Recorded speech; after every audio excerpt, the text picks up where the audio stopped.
Truth is the authority. All right, first thing, bring your A game because I'll take nothing less. I mean, we don't need more regulations. We need far less of them. We're going to have an open and honest discussion, but the numbers are what matter. The facts matter. Forget about the Republicans and the Democrats for a minute. Let's talk about the people. I've lived the American dream, and I want so many more people to be able to live the American dream. My show is what it says. It's common sense. We've jettisoned political correctness. It's principles and policies that work for everybody. I just want to talk about how to fix this country. The David Webb Show.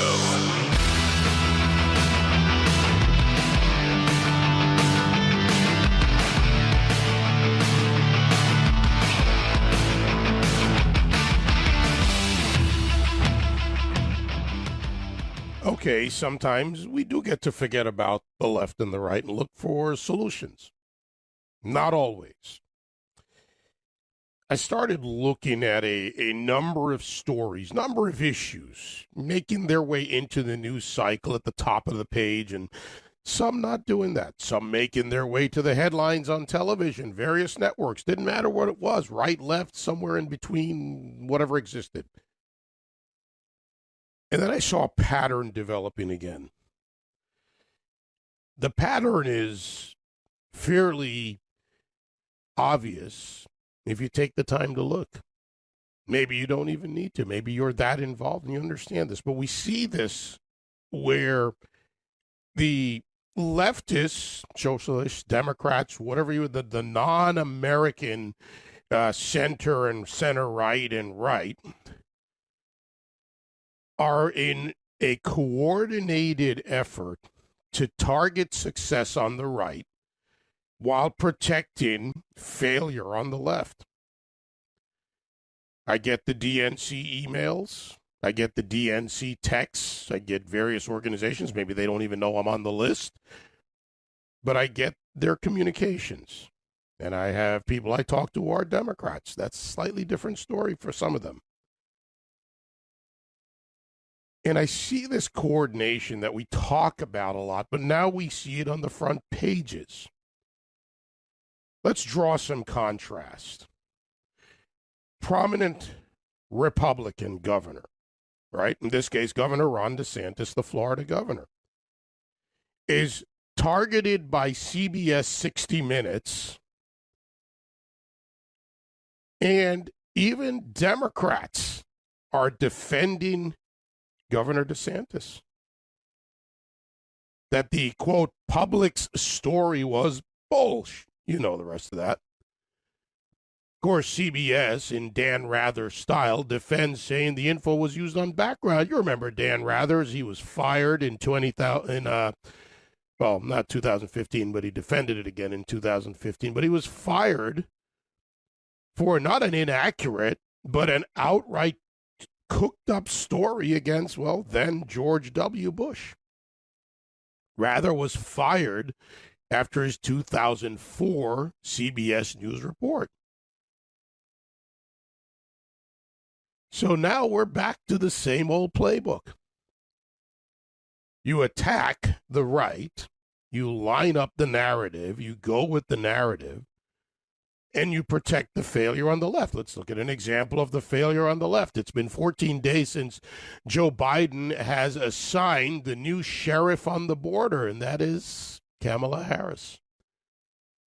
Kamala Harris, who was within 2 hours of the U.S.-Mexico border, cooking up a nice pig, supporting Governor Newsom. Something funny about that cooking a pig roast. Well, pork in D.C., but I'll leave that aside for the moment. Just call it my brain, the David Webb brain, heading off into non sequitur or maybe tangentially. But Kamala Harris, 14 days as the new sheriff on the border, has failed to go to the border even when she was in her Los Angeles area home. She baked a beautiful pork roast.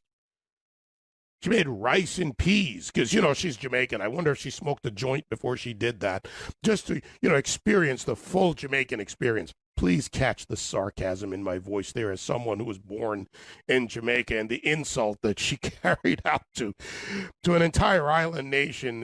Supposedly you're all waking up and we're all smoking pot in the morning before we do anything. Well, Maybe she was smoking a joint when she was making rice and peas and a beautiful pork roast. That's according to the Los Angeles Times. A beautiful pork roast. Now, do they have a picture of the pork roast? Have they seen a picture of the pork roast? You know what I could do? I could post a picture of the roast pig that we had, smoked by Ernie out there in Pennsylvania this past weekend, fully, kielbasa, sauerkraut, nice, juicy. I tell you what, Kamala, I'll post my pork roast, or Ernie's, technically, I just eat a bunch of it, versus yours any day. Yes, I'm being sarcastic. This is not funny. They protect the failure on the left. She's been mandated by the president. And she hasn't shown up at the border while 2 hours away. So she's, of course, working with the Northern Triangle countries and with other countries. She's taking calls where Biden cannot, probably. I don't know. But has she had a formal news conference? Answer, no. Is there a problem on the border? Well, if you don't think there's a problem on the border, you're willfully ignorant, living under a rock, or you're lying outright. When you find someone, a young 10 to 12-year-old boy, wandering in the desert, spending the night in the desert, young children being dropped over a 14-foot fence to the ground, by themselves. No, the adults didn't follow. It wasn't as if they dropped them, then they jumped over and checked on them. No, that didn't happen. When you have DHS scrubbing a press release about the arrest of 2 people on the terror watch list from Yemen. Now, what's going on in Yemen, you ask? Oh, could that be the Sunni Shia proxy war playing out Iran, Saudi Arabia? Ah, that's it. Of course, the administration did mention Yemen in its early days. They made a deal of some kind. Nothing else was done because there's really no deal. That's the problem. But those are the 2 we caught. The FBI, by the way, had announced 4. We know of 2. And others, well, did they get caught or did they get through? Not everyone gets caught at the border, although today the big thing is to go to the border, come across, surrender yourself, don't get your COVID shot, go on out, not COVID shot, your COVID test, and go on out into America. Here's your Greyhound bus ticket. Have at it. Go catch some public transport.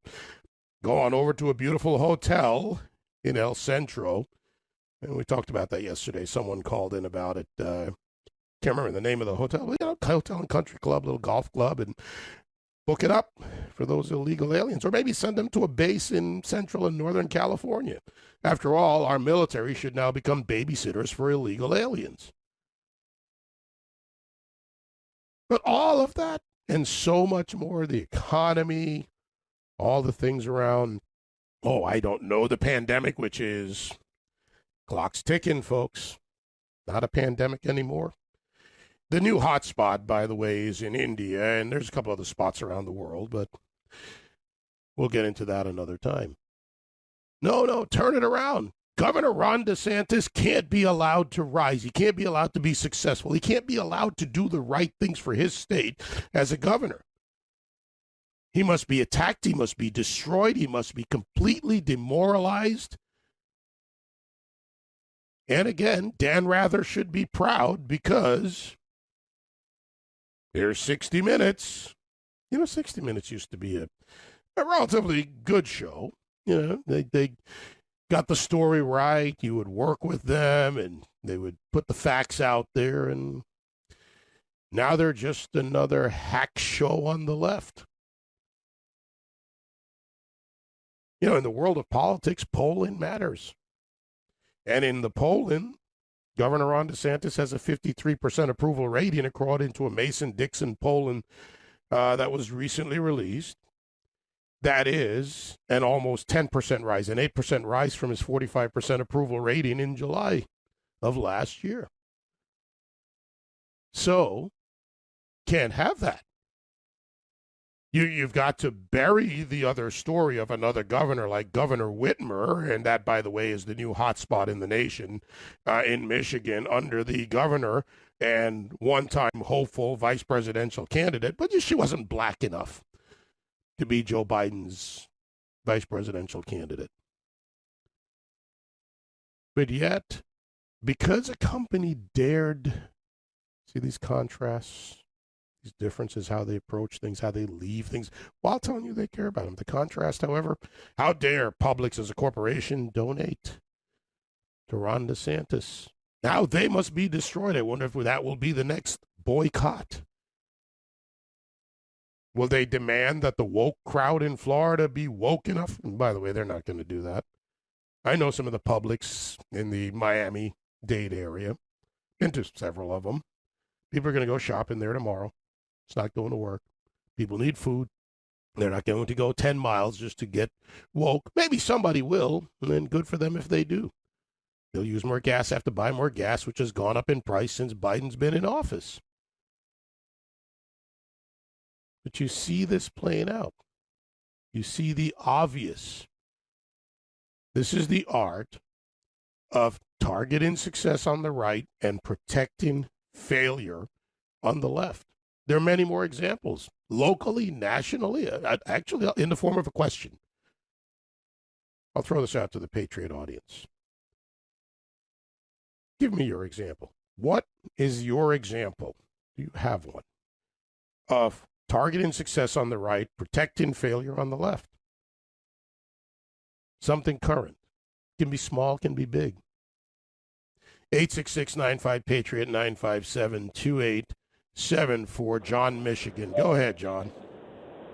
Yeah, hi, David. I'm just curious why there isn't more conversations like this. I mean, right now they're grilling CBS, 60 Minutes rather, specifically, when in fact it's the entire network, along with ABC, NBC, CNN, WAPO, New York Times. None of them are going to call out CBS for what they did, or 60 Minutes, really. They're not competing. They're all working together. It's a big cooperative effort, and everybody wants to dismiss it or say, no, that's crazy. But it's absolutely happening, and the clues are too numerous to miss. And what that means is the most alarming thing that no one's ready to accept. Well, whether they are or they're not, and I'll put this back to you, have the American people, John, caught up enough to what's going on? It's why I opened up this way. We had a plan. I looked at the plan. I said we're going to alter and draw the contrast today, and this is where we are. Are the American people, John, catching on to this enough? Well, I would certainly hope so. And the problem is that long-running, nationally and globally respected and full of integrity, these news organizations have been around forever, and they are supposed to be ones we can trust. And the general public expects that they're getting the truth. And they're probably thinking, I don't know how, why would you think that Todd, Maddow, Lawrence O'Donnell, Acosta, Todd, any of these guys, why would they sacrifice their lucrative, cushy jobs by being dishonest? They would never do that. Okay, and they think that they get a broad variety of news when they watch ABC, CBS, and NBC, and CNN. So I hear it from all directions, and I know what's going on. Nothing's getting past me because they trust them. That last thing you just said, John, and this is for everyone listening, nothing gets past me. That's the attitude we have to take. We have to be factual. We have to play our game better. But nothing needs to get past us or should get past us. John, thanks for the call. 866-95-PATRIOT. Another Democrat, by the way, leaving the party. North Las Vegas Mayor John Lee announcing he's switching and has done so. His website reflects it. Switched his political affiliation from Democrat to Republican. That's Nevada's third largest city. And this is from John Lee himself in the Democrat Party of Nevada. They had an election recently for leadership, and 4 of the 5 people were card-carrying members of the Socialist Party. It's not the party that I grew up with 25 years ago in this environment, and it's not the party that I can stand with anymore. Socialism requires that someone loses for them to achieve their victory, or multiple parties lose so that they can achieve their victories, because socialism doesn't work, and it's not going to work this time. Just ask anywhere around the world where it's been tried. That simple a proposition. 866-95-PATRIOT, 957-2874. We'll take a break. I'll be right back. This is the David Webb Show. David Webb. You know, a few decades ago, private citizens like you, like me, used to be largely that private. So what changed? Well, the internet changed. Think about everything you browse, search, watch, tweet. Imagine all of that data being crawled through, collected, aggregated by third parties into a permanent public record. That's your record. And you got to keep that private. I turn to ExpressVPN. Hundreds of data brokers out there, their business, buy and sell your data. Worst part, they don't have to tell you who they're selling it to or get your consent. One of these data points, your IP address, which I protect with ExpressVPN, and it really does help. It reroutes my connection through an encrypted server. My IP address is masked. That makes it difficult for those third parties to identify me and harvest my data. So protect yourself with the #1 VPN, ExpressVPN. If you believe your data is your business, secure yourself by going to expressvpn.com/web. You get 3 extra months free. That's expressvpn.com/web with 2 B's. After the news breaks, we analyze and clarify. You form opinions. The David Webb Show.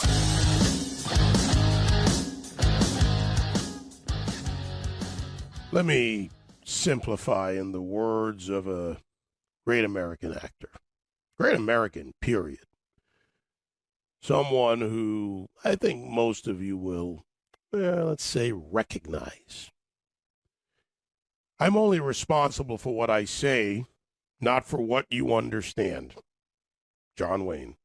Just thought I'd share that with you. Had a lot of horses last weekend, and that was one of the great trainers in America. She's amazing. Someone who worked in the Western industry. So that's been on my mind. But John Wayne, I'm only responsible for what I say, not for what you understand.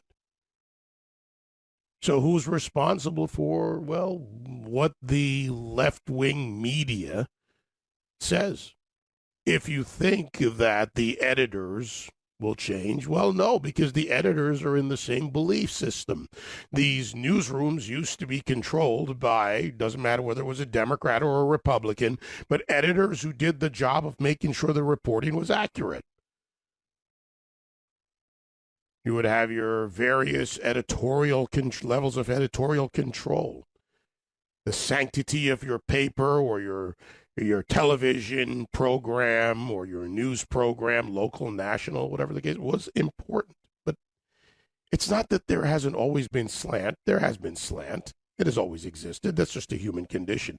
But now it is deliberately tilted, and the people in charge don't see anything wrong with it or are willingly just making sure it happens that way.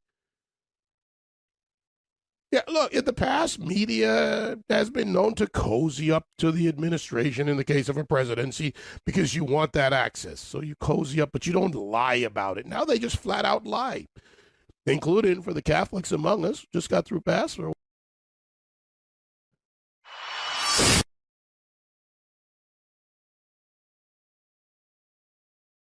After the news breaks, we analyze and clarify. You form opinions. The David Webb Show.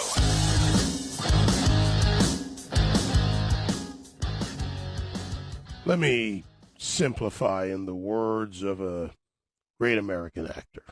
Great American, period.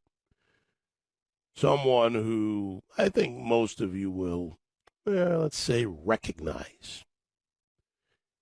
I'm only responsible for what I say, not for what you understand. John Wayne. Just thought I'd share that with you. Had a lot of horses last weekend, and that was one of the great trainers in America. She's amazing.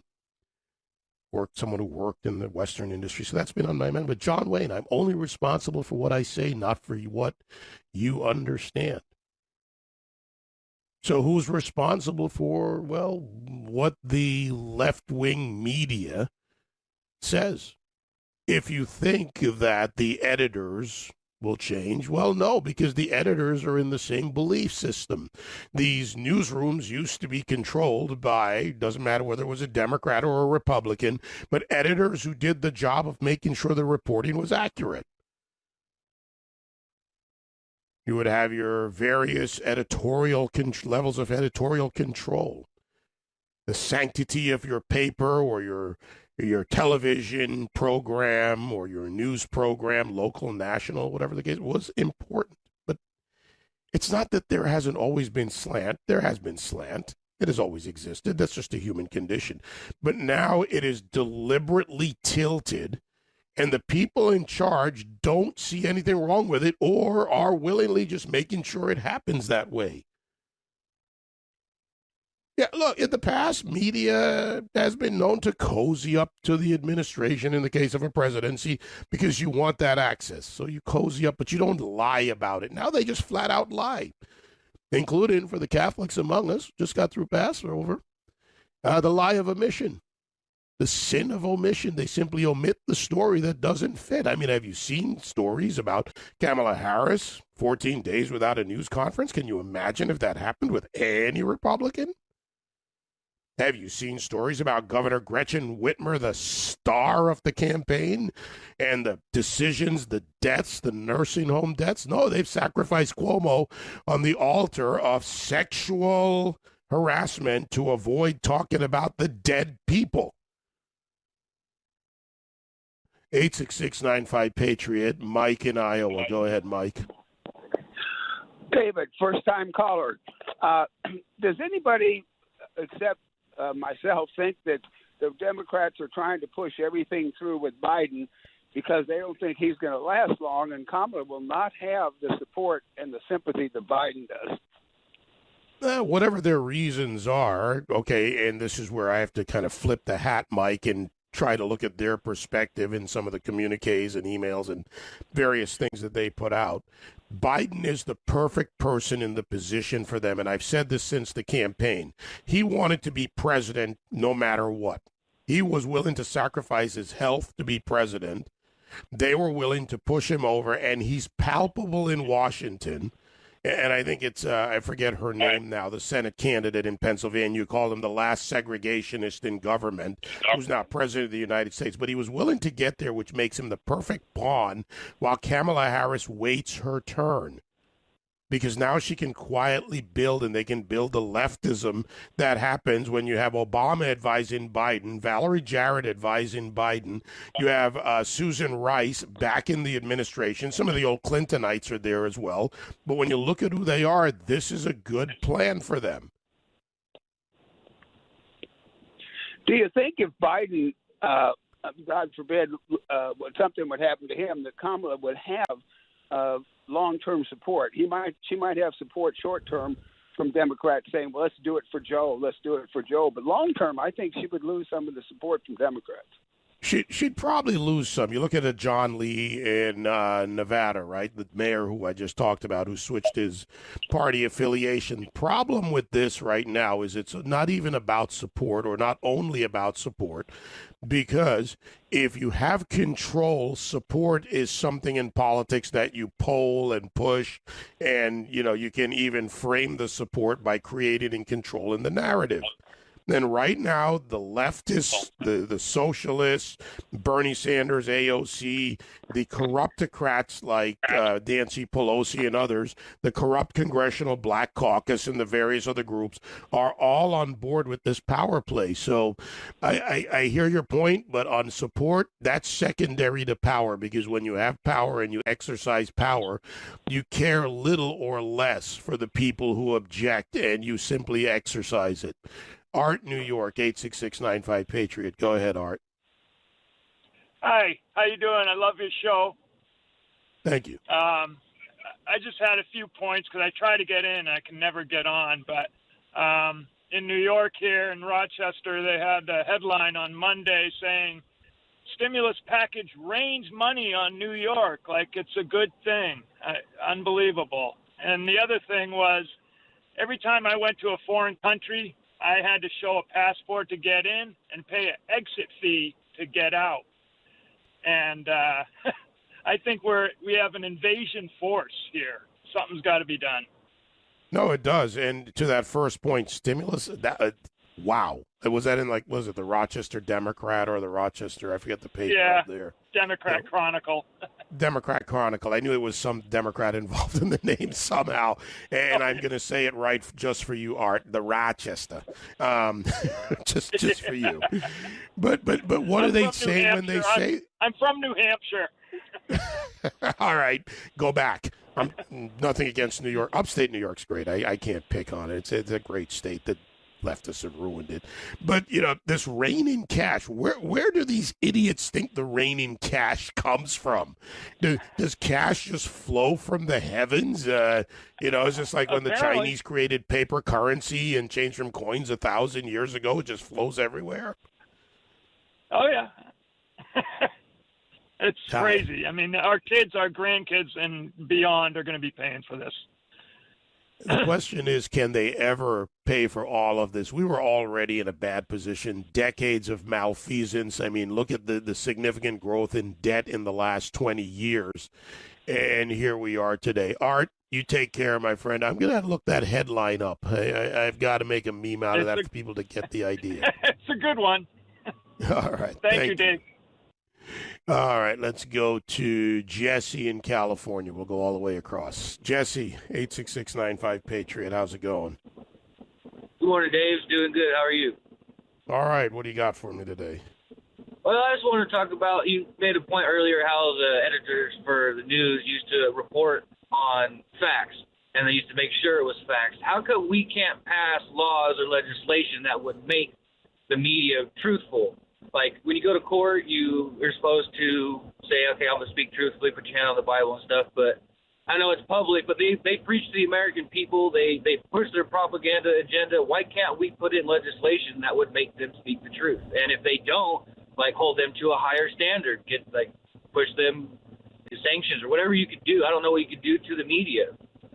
Well, I mean, for me, it's a very straightforward answer. To me, that's against the Constitution. If you look at other societies, and I have, that have laws around the media and the type of reporting, the worst case would be getting to the point of a Stasi media under the Soviet Union. You look at what's going on with China right now with their various media control. So we don't want to go there. And the other thing is we do have a method of control. The New York Times is a failed paper. Carlos Slim propped it up with $200 million of investment, then withdrew a large chunk of his investment. The Washington Post is a failed media outlet. News media outlets on television like CNN have no viewers to speak of versus the households they're in. MSNBC, with the exception of Rachel Maddow, loses on cable news. But local media has a better chance. So the danger in the freedom is that they will do this. The responsibility for us is consume it from the sources where it is better, regardless of left or right. I just want the facts. And I don't ever want to go down that road, because then it comes to who defines what's right and what's factual. And you and I have seen this, Jesse. They tell us what's factual even when it's wrong. And I don't want anybody in control of that. Thanks for the call, Jesse. 866-95-PATRIOT. Let's see here. Deb in New Hampshire. Since I mentioned New Hampshire a little while ago. How are you, Deb? Hello. Hi, I'm Deb. fine. How are you? Good. I think Art wants to come back to New Hampshire with you. Can you hear me? Yes, I can. Go ahead. Okay, great. The reason why I called was when Trump left, now we lack our leader. There's a lot of us that are doing things at the grassroots level, and it definitely has energized us to do so. But the resounding thing that I hear over the radio, because I listen to you a lot, is people are looking for direction. And in Trump leaving, we lost that team leader, that national team leader, and we haven't gained one back yet. And I don't know how to go about looking for that. All right, so let me throw a couple of points at you on We're very that. fractured as conservatives. For all that there's a lot of us out there, we are very fractured, and like any other human tribe, we need something to gather around and support and show us a direction. All right, I'll take that. By the way, I'm going to turn this to you. Because of what you just said, you're actually finding a way to lead. A lot of you call in, not just you, but a lot of people. you're getting involved. Michael Reagan, years ago, in one of our many conversations, and he said this on air with me numerous times in various formats, that after Reagan, people looked for another Reagan, they should look for the next leader of the party, the next leader of the conservative principles, the next person to be that figure. And that was what Trump reflected, right? Populism, constitutionality. Yeah, he wasn't perfect. Nobody is. Reagan wasn't perfect. Trump was far from perfect. And that's a fact. But what the principles are what matter to the conservative brain and the conservative movement, and what should matter even more, which we need to reinstill with the Republican Party leadership. But we're the Republican Party. You and me, if you're a Republican voter, I'm a registered Republican, we're the party. So we're the ones that have to become the leaders. Some leaders will emerge. Governor DeSantis in Florida, as a governor, is doing a good job. I've said he shouldn't look for his next aspiration or move right now. Focus on getting the job right. If he rises to that level, gains the trust of the people, he goes. There are other governors out there. There are other state legislators out there. There are people that need to be leaders wherever they are, because one big figure is an energizing and galvanizing moment, and Trump was that. But that's not enough. Now, what he does as a potential leader for the future, by backing, supporting, and marshaling and getting good candidates into office, let's see what type of leader. He doesn't have to be in office to be a leader, Deb, but he can deliver. And I believe that that is the effort that is being led by Russ Vought. Russ and I have talked about it on and off air, to push the America First agenda, to attack the cultural issues, to attack all the various issues that we need to attack. 866-95-PATRIOT, 957-2874. Leading also requires a sound economy and a principle in this country. Developing America's natural resources encourages hard work and innovation, according to Representative Pete Stauber, Minnesota 8th. He will be here next. This is the David Webb Show. David Webb.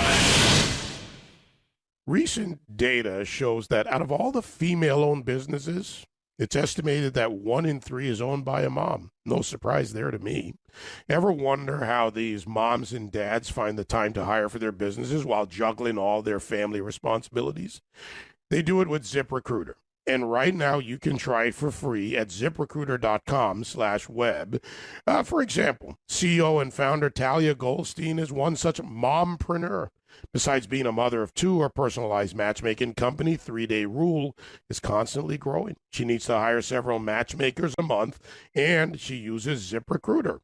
ZipRecruiter finds the people with the right experience, invites them to apply, and she can respond, reach out to them, be proactive. 4 out of 5 employers who post on ZipRecruiter get a quality candidate within the first day. And right now, you can try it for free at ZipRecruiter.com/web.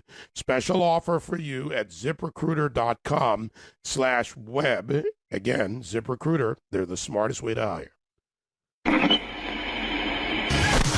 Free Market Radio, the David Webb Show.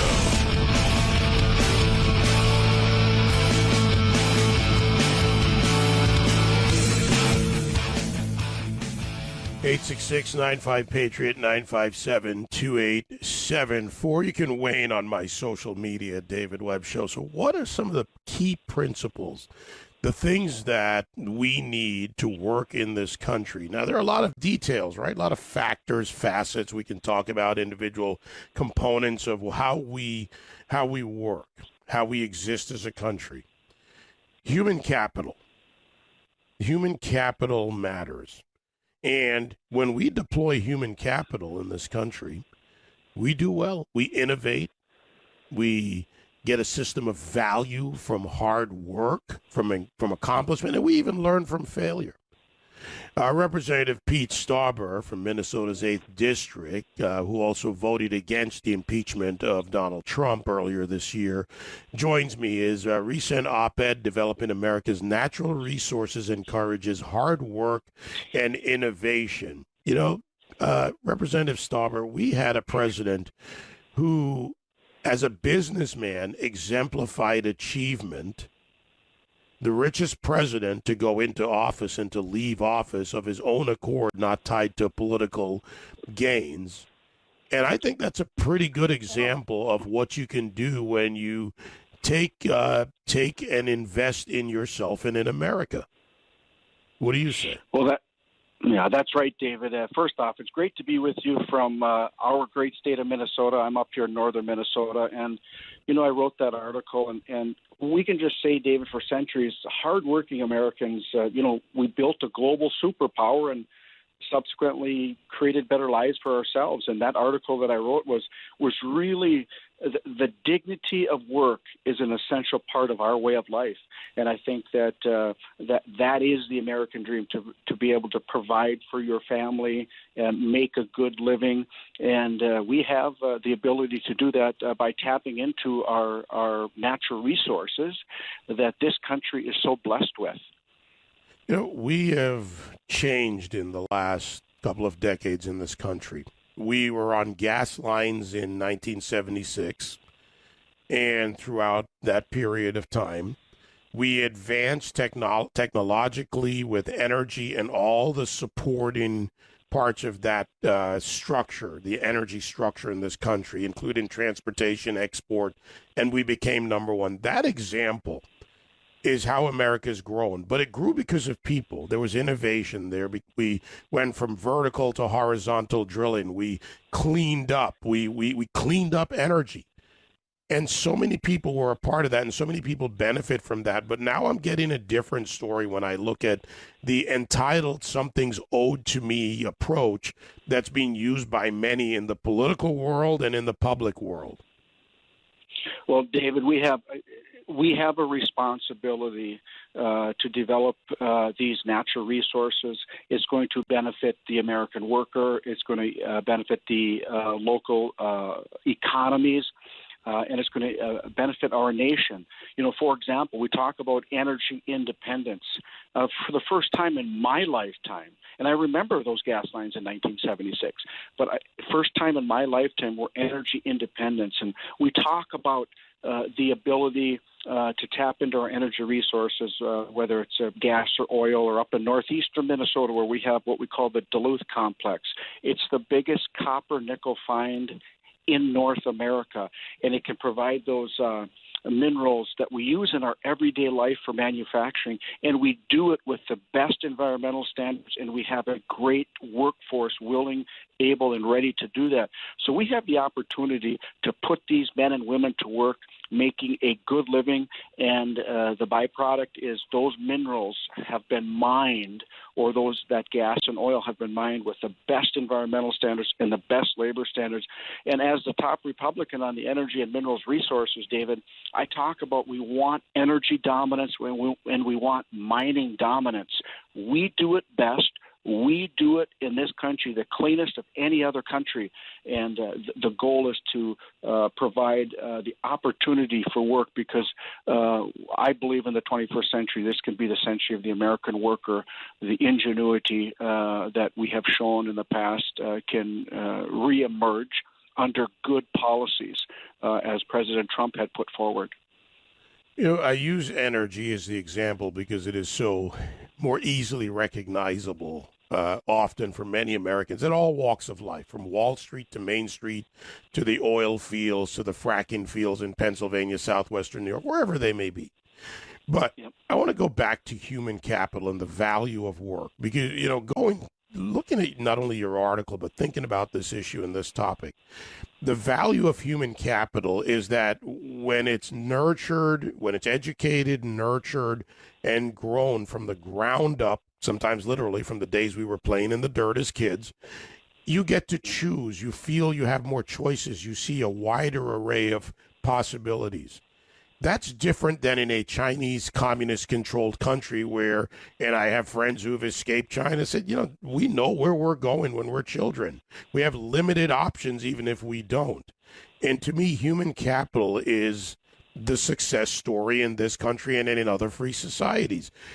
How do we get that back when we're being told we should be dependent on government by the left, and now the left is in charge and on steroids in Washington, D.C.? Well, I think that we have the opportunity to, David, to educate ourselves, educate our communities, educate our young kids. I have the opportunity to talk to young people almost on a daily basis, and I tell them the sky's the limit for you. Whatever you want to do, you go out and get it. This country affords the opportunity for you. We are blessed in our country to be able to do whatever we want. No government official should pin us down to one sector or the other.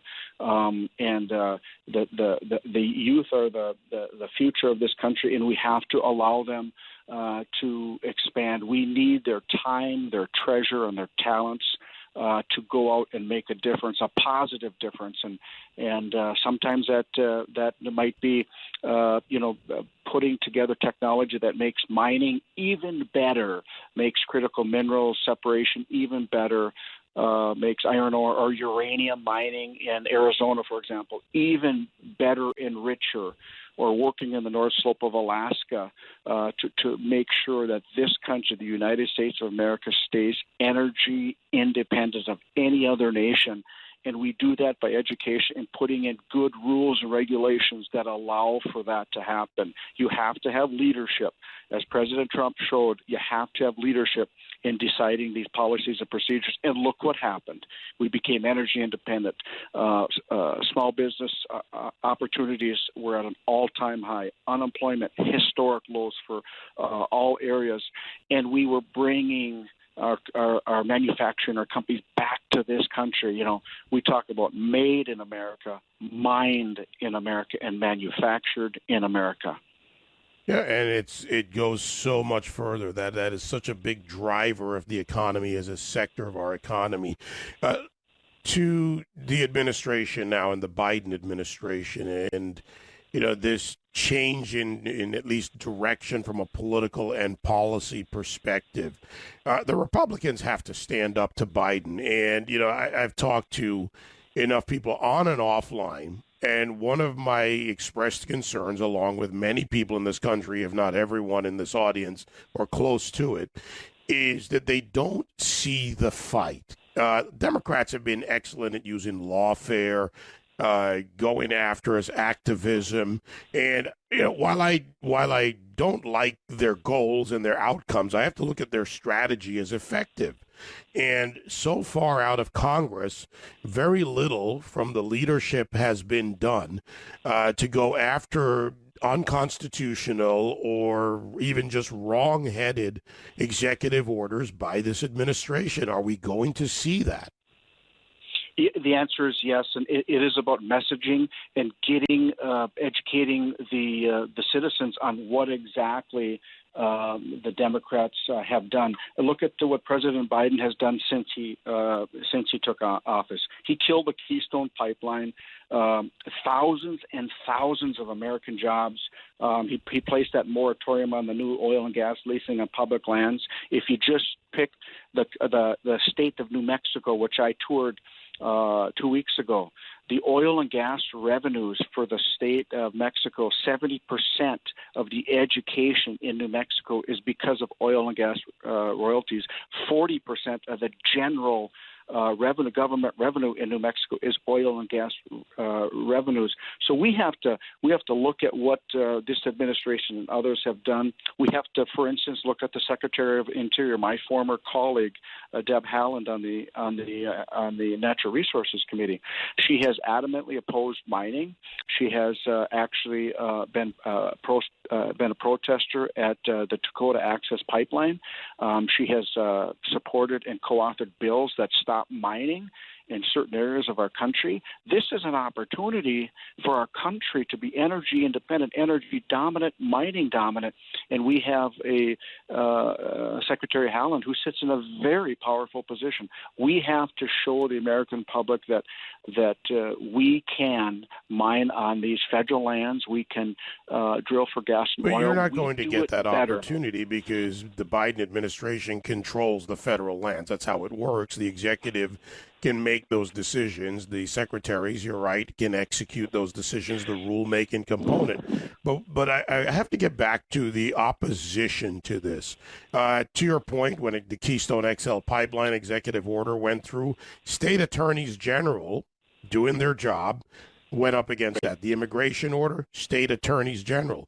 Violation at the federal level, Congress does have the legal ability, and the Republicans have this ability, to bring suit against the Biden administration. And we're not seeing that. Mm-hmm. Well, I think that the opportunity is there.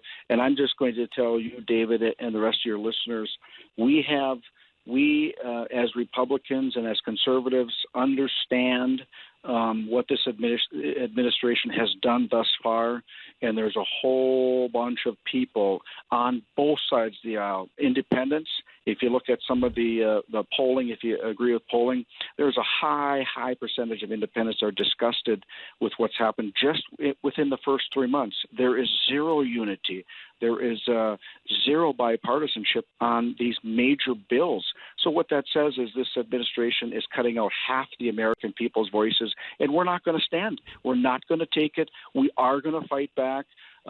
President Trump has demonstrated to the American people and to the Republican Party that you have to stand up and fight using truth, facts, and logic, not scare But you also tactics. have to use the system in place. And I understand what you're saying. Messaging is important.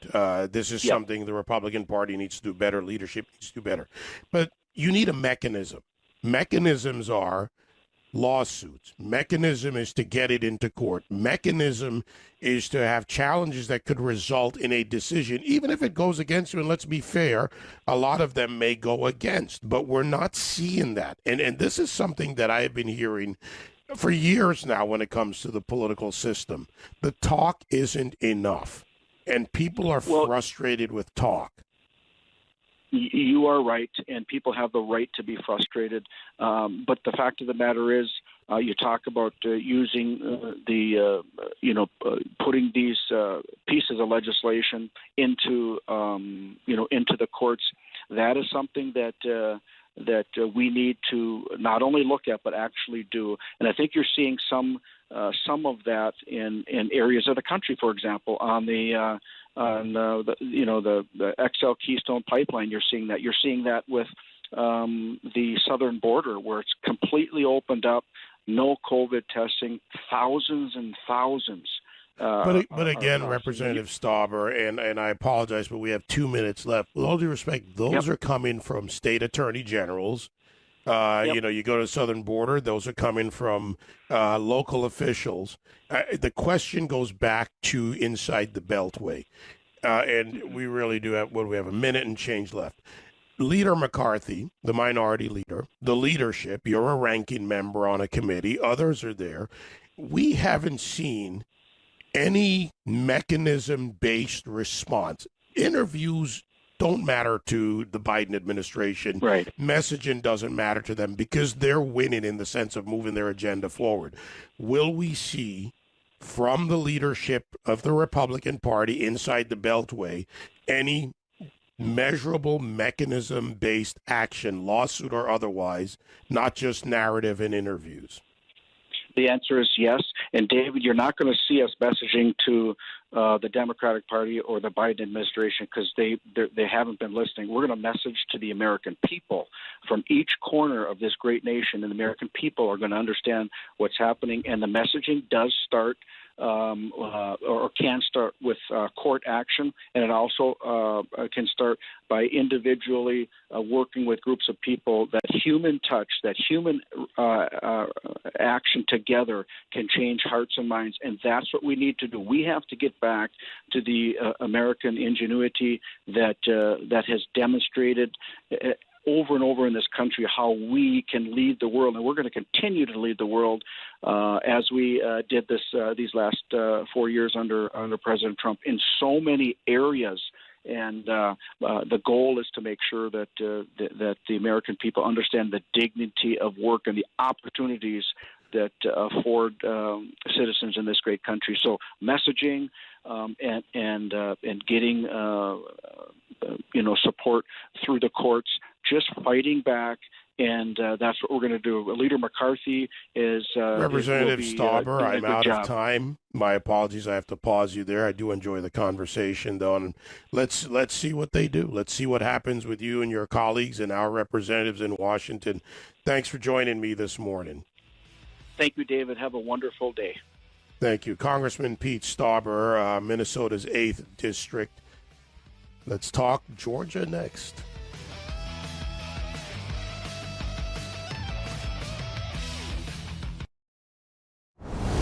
Truth is the authority. All right, first thing, bring your A game because I'll take nothing less. We don't need more regulations. We need far less of them. We're going to have an open and honest discussion, but the numbers are what matter. The facts matter. Forget about the Republicans and the Democrats for a minute. Let's talk about the people. I've lived the American dream, and I want so many more people to be able to live the American dream. My show is what it says. It's common sense. We've jettisoned political correctness. It's principles and policies that work for everybody. I just want to talk about how to fix this country. The David Webb Show.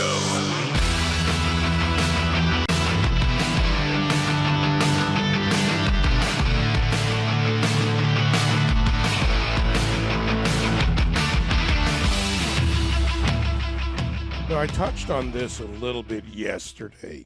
Article by my next guest, Michael Abramson, on what really is the situation in Georgia when it comes to black voting, data, numbers, statistics. He took a deep dive into this. And it's important that we get the facts out because the story continues to develop. And there is a wide gap between the reality and the woke. On one side, you have the woke who don't care, frankly, if they are contrary to their actual existing logic, such as it is. And then you have the reality of the effect on the community, the $100 million economic impact, or give or take, that this could have on the Atlanta area, on businesses, including black-owned businesses. Again, I'm going with their logic. And I have nothing against Colorado, but in between the reality and the woke are other major corporations like Delta Airlines, PayPal, and others stating their preference based on either willful ignorance or outright lying when you read the actual 98 pages of the bill as passed.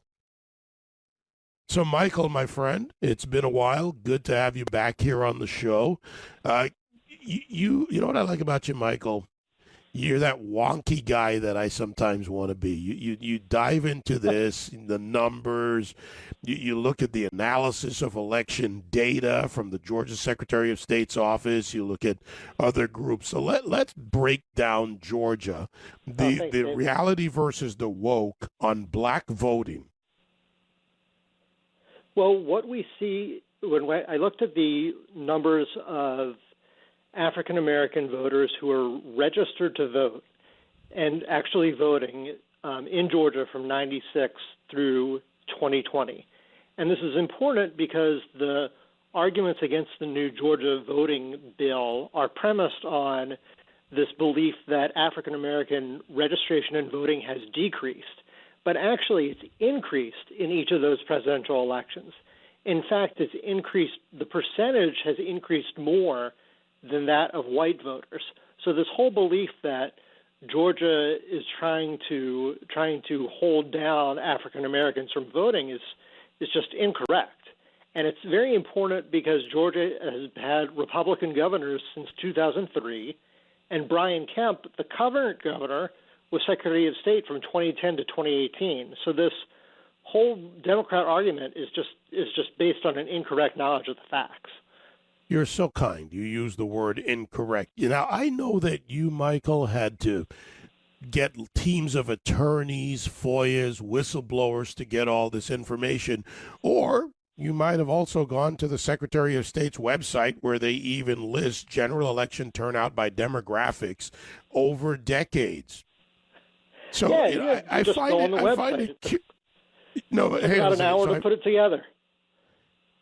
So why then, as a reporter, as a writer, and as an attorney, when you look at this, why do you think these corporations would not do the same thing you did in an hour, or the same thing I did in about the same amount of time, to read the demographics, the statistics, the data that the state provides?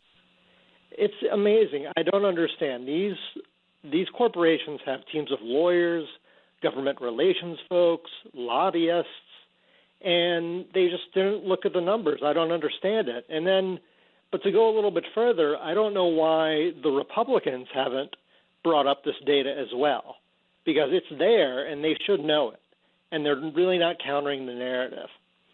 And it comes back to a this very theme important of point. Poor Republican messaging that we've talked about before.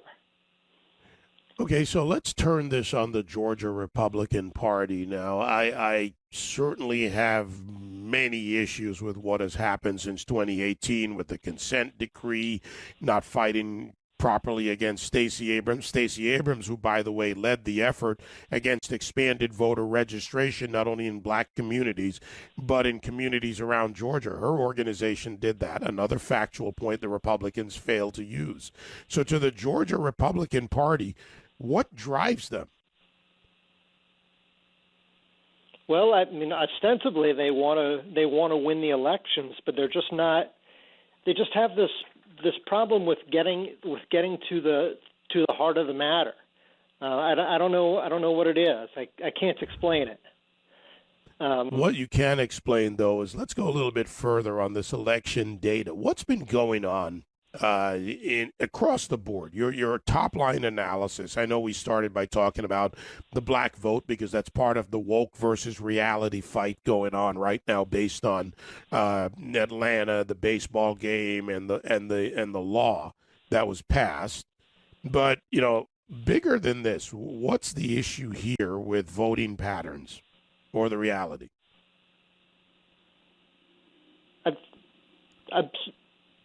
Just the reality is that that African American voting is increasing in Georgia, and I think the Republican Party should really just be focusing on getting those votes to flip Republican.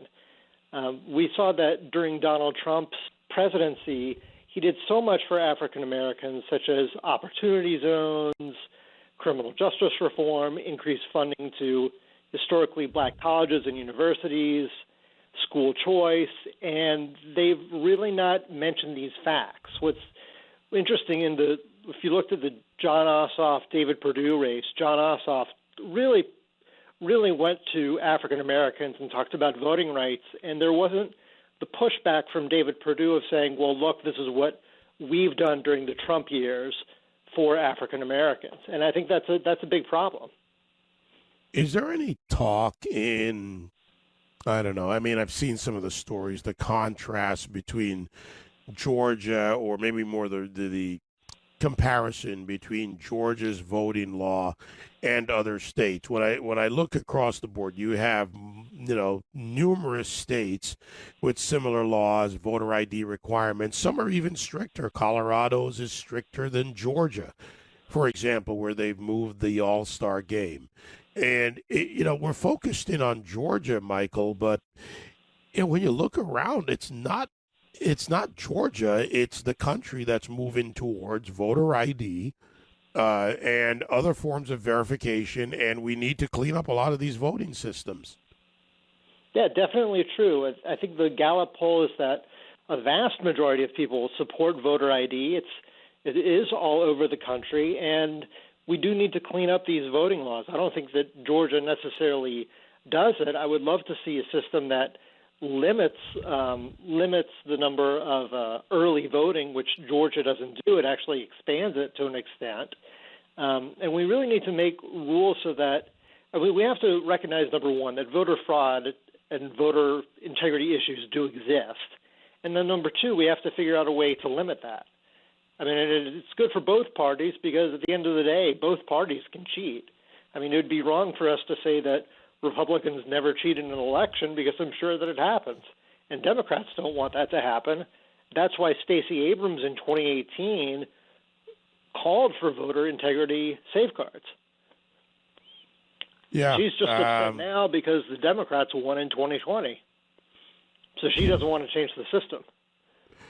Yeah, I just had to take a little bit of a quiet chuckle at that statement. Stacey Abrams and voter integrity.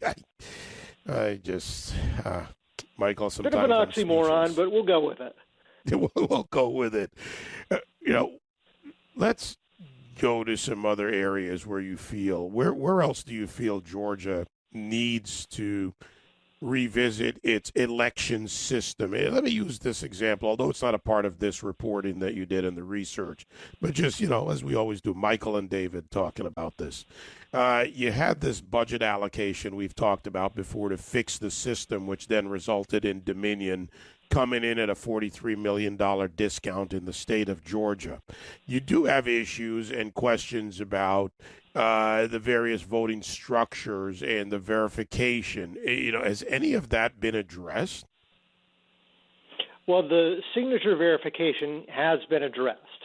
So the previous system in Georgia was that if you submit an absentee ballot, the signature on the ballot has to match the signature on file. So that's been changed. So instead of providing the signature, you either have to provide a voter ID or some other form of identification, such as a utility bill, bank statement, government check, paycheck, or your last 4 digits of your Social Security number. And this, I think, we could actually see a problem because once again, we're treating absentee voters different than people who vote in person. Before, if you voted in person, you needed a voter ID and comparing it to the signature. Now, the absentee voters have they have different ways to verify than the in-person voter who needs a photo. So that's going to be a problem. But the big problem I see is that the consent decree and the issues behind it have not been addressed by this bill. With the consent decree, the Secretary of State was allowed to change the legislature's voting bill on his own. And that system is still upheld. So even if this bill changes all these different things in Georgia, what's to say that the Secretary of State in the future cannot do another consent decree? That issue has never been addressed. And that could be a big problem in later elections. In that issue, I can't remember hearing what you just outlined on any news show, and I'm glad we've gone to that angle.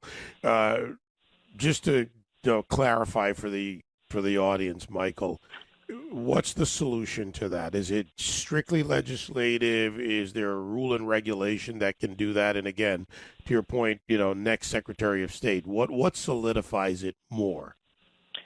Well, the court should have stepped in and handled it. They should have handled it either in the Georgia court or the federal court. And what should have been done after the November election was that the legislature should have immediately demanded a special session to get rid of that consent decree. And it should have been done before the January runoff, because the January runoff was done under the auspices of that March 2020 consent decree. So the issue is we have to figure out some way to get to court to invalidate that consent decree. There has to be some judicial process. I have to ask the obvious. Do you think the Republicans in Georgia will actually do that? I mean, it seems as if they run scared because if you go after it, you're a racist. How could you? You don't want black people to vote. I can hear it already. Well, I hope so. I hope they go to court again. I mean, they did go to court in November, but it was after that consent decree. Or in the case of the runoff, it was during the runoff election. And it made the court, the court was in a tough decision as far as how do we remedy the situation once an election has taken place. It takes a lot of courage at that point to say, we need to do the election over again because there were problems with the election. So I think they just need to file some other court challenge now before the elections take place in 2020. But it is tough for them because we have these judges who don't want to act, who are running scared. They don't have the courage to apply the law as it should be. Yeah. I'm going to look a little more into that one. I think you've opened one of the key areas that they need to fight. This is something, for Georgians listening, this is something you need to take to your elected officials, your local officials. Start pushing. Start pushing from the ground up, because this is something that secures the election system even more. Michael, always a pleasure. You do great work. Thanks for doing the digging. But I might remind everyone, they weren't hiding this information. You just put it all together nice and neatly for them. All right. Thanks, David. Have a great day.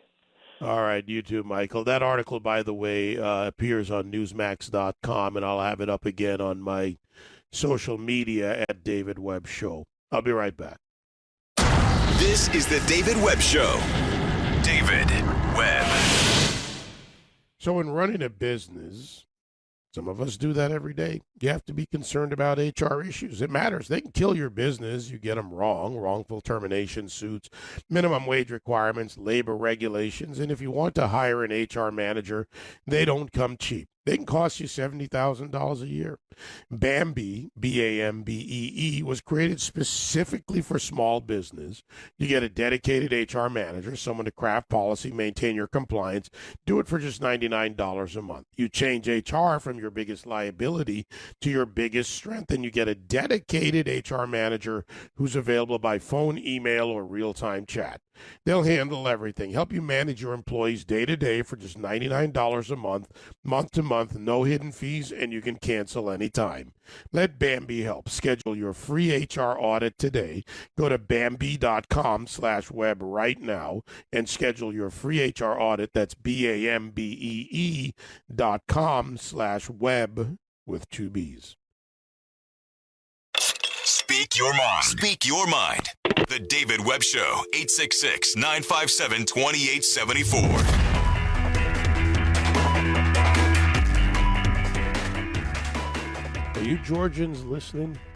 Michael's last point about the future consent decrees, the possibilities, what the Republicans need to do. Is the Georgia Republican Party listening? You know, when I first saw this article, and, you know, he listed some of his source data, I went and I looked it up. Right there to be found as far as some of the demographics and other facts on the Secretary of State website. You know, whether it's Congressman Stauber or Michael Abramson, insert Republican writer, all of it, this information is out there. So to the party infrastructure, state party in this case, or any party in any state, why are Republicans reticent to fight back publicly? Who cares if they call you a racist? If you're not a racist, it's not an issue. It isn't. You can call me whatever you want. I don't care. I just don't. Why? The political system, the politician, the risk-averse politician, the carefully guided political consultancies that exist, they all seem in the business of just making nice, or at least the appearance of nice, so it doesn't look like anything bad is happening. The perversion of our systems of government, our election system or otherwise, is not just bad, it's deadly to the country. So why reticence when it comes to fighting back, getting in the mud? You chose to go into politics, which is a cesspool at times. You chose to go into the stink, and yet you're going to pretend that roses and flowers are going to be, you know, successful approaches. Are you kidding me? 866-95-PATRIOT, 957-2874. Amy, Colorado. Go ahead, Amy. Hi, Dave. Thanks for taking my call. Good to hear you're back. You must have used your white privilege there to take a few days off. I just had a couple quick comments. The first is about the media.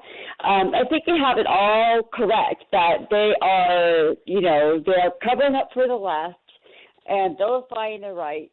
But I go even one step further and say that they relish in misleading the American public. They relish in what they're doing to cover up. Like with the Hunter Biden story, I was telling the call screener, they completely blacked it out, misled the public.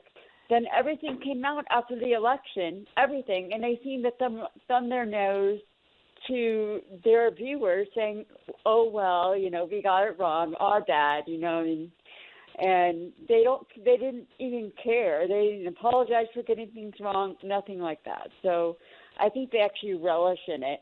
And well, why wouldn't they? They're winning. They're winning when you run from them. They keep moving forward. They don't stop and say, we got enough. We're good. We're going to stay right here. Republicans retreat when they're not fighting openly. This is open political warfare. That's what this is. Yep, I agree. And I'm loving what Governor DeSantis is doing by fighting back. He just doesn't care what he's called. He knows it's all false what they're calling him anyway. He doesn't care, so he's fighting. And unfortunately, like you were talking about with the congressman before, I don't see that fight with the Republicans. They're all so wimpy. And I'd like to have some faith that things are going to get better, but we need to see more people like Ron DeSantis just not caring and just saying, hey, you're wrong, And I think the more people do that, the more, the public will be able to see it. Well, they better get off their horse, so to speak, and get on with the fight because, and maybe in a sense, it's also a good thing because the more people get frustrated with the lack of fight, the more they step into the ring. You look at a guy like Claston Bernard, who ran for Congress in Louisiana. First he joined the committee. He said, I'm going to get elected to committee. People are going to get frustrated. They have busy lives and families, right? And they're going to get involved. And in that sense, it's a good thing. Frustration needs to lead to action. Thanks for the call, Amy. 866-95-PATRIOT. Gerald, California. Go ahead, Gerald. Thanks for taking my call. One of the things that is being missed is the media is pushing very strong for the Dems. So the Republicans really don't have a voice. But the question about why are the corporations doing this, it all revolves around ESG, the environmental social governance. If you go to JP Morgan's website, they state that's how they are going to do investments. It's already happening in Europe. And the ESG scores are how they're rating corporations now. And in the very near future, your credit score will disappear, and your ESG score is going to be how you're going to get financing. They're going to look at what cars you drive, what investments you've done. Are you using more electric? Are you using more gas than your neighbors? And if your ESG score is low, you will not end up getting financing. So the way the left now is going to push us into compliance is through your ESG score. Well, so look, that's their wet dream if they can get it in America. Now, China is already in that. You're right about European systems, and these companies, especially the multinationals, play games with this because they're trying to show their global company, their multinational, is doing the right thing. Going to be tougher in the United States to take that to other funding, and I'll tell you why there's a point that they will have a hard time surpassing. By the way, not that they're not going to use it as much as they can effectively, but they're going up against something important to say banks, investment groups, hedge funds, and other. Money needs to move, and there's a lot of competition also in the finance world, different forms of capital investment structures.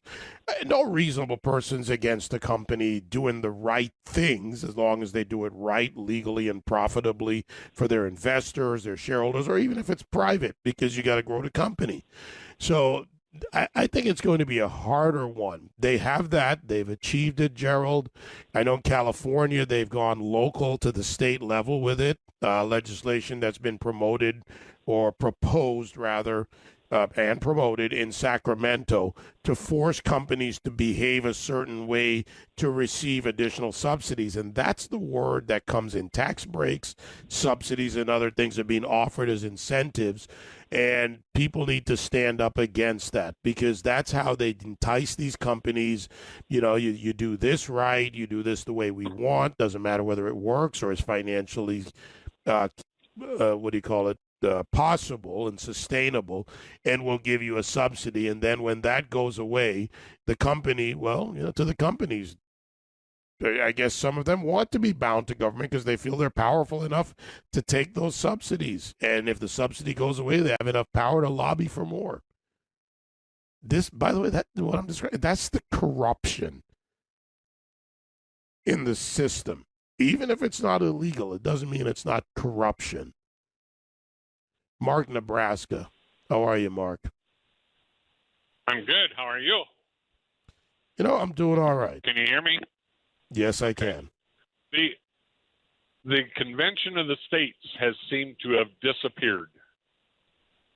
And not disappeared, actually in a number of states, because states are in session right now.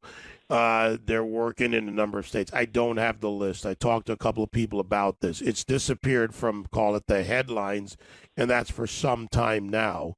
I need to reach out to them and see where they are. They haven't been on in a while. We talked about it a couple of weeks ago in private at a conference in Orlando, some of the people involved. But I said the same to them that I've said to you, to this entire audience. They need a better public structure. They need to be out there more so that they don't lose the steam. They've gained quite a bit.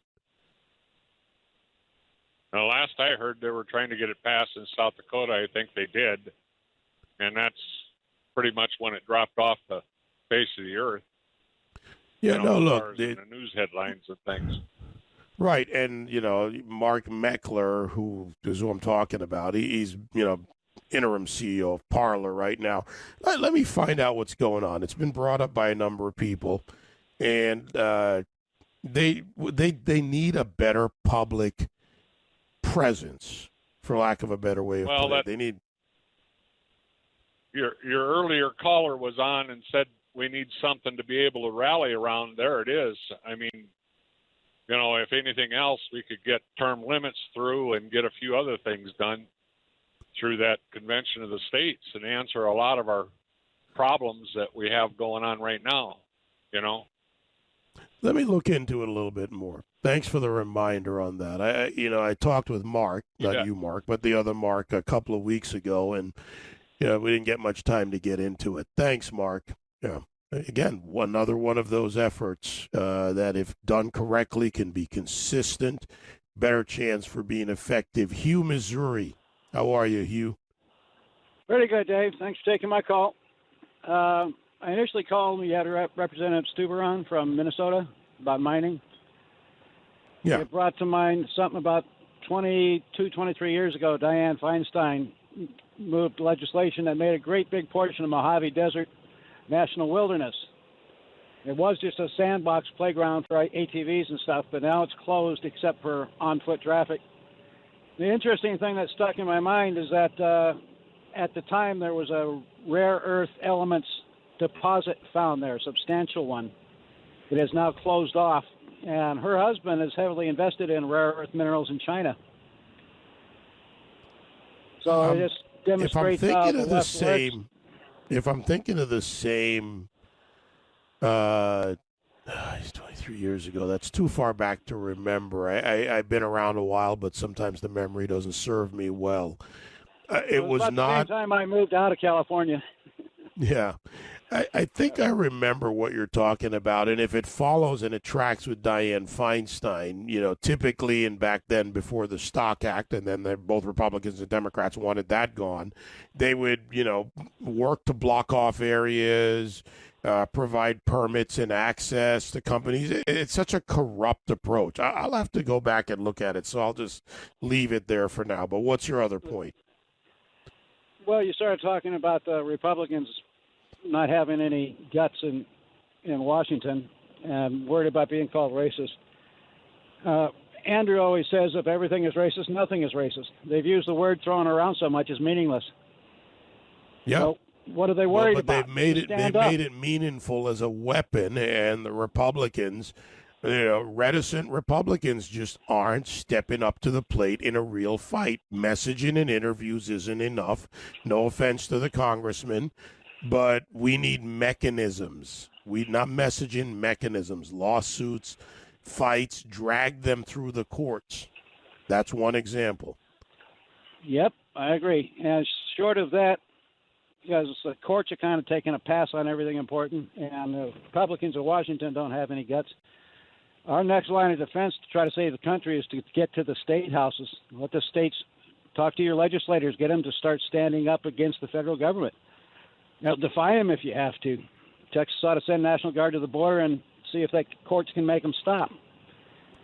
Yeah, on state lands, that would be certainly, if nothing else, the optics of that move on state lands. Work with the local mayors, local county officials who are dealing with the problems coming across the border. Hugh, thanks for the call. Quick break, 866-95-PATRIOT, 957-2874 on social media at David Webb Show. This is the David Webb Show. David Webb.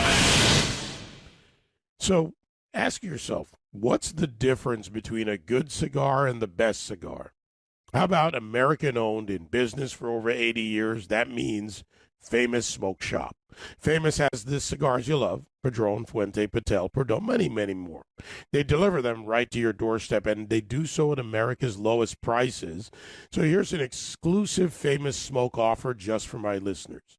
Take $20 off your purchase of $99 or more when you use my promo code DAVID20, that's David20. Go to famous-smoke.com/web. Click the activate button, apply the promo code, then pick from more than 1,000 brands, fresh, ready to ship right to your doorstep. That's promo code DAVID20, David20. Get $20 off your order and every purchase you make backed by the Famous Freshness Guarantee. Real cigars from a real cigar shop shipped direct to you from famous-smoke.com/web. The David Webb Show, a gathering place for patriots. 866-957-2874. All right, let's get back to the phones. 866-95-PATRIOT, 957-2874. Reticent Republicans. Think we can make a hashtag out of that? It's catchy. It's true. Happens at all levels of elected office, all levels of government. There are reticent Republicans in politics that have been elected, in the political system, the consultants, the pollsters, the lawyers, the whatever. Hey, there's reticent Republicans and, I don't know, the people. After all, we're the party. Maybe we can make that a thing. Maybe we can get them to pay attention if they become the hashtag that matters to us. Seems to be, the response on social media, and in front of the media is a thing. Maybe I'll start using that more when I return to television in the near future. Reticent Republicans. Wayne in Texas, who apparently wasn't reticent to call. What's going on, Wayne? I appreciate you taking my call, and I also appreciate your voice of reason. Quick comment on the voting.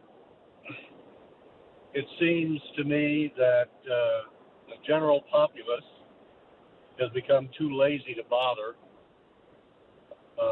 And as far as our duly elected officials, they are not only too lazy, but they're scared to death for their jobs. Enough of that. What I really wanted to pass along to you is San Antonio cut a deal with the feds to accept 1,400 of the unaccompanied children that came across the border and put them up in the Freeman Coliseum.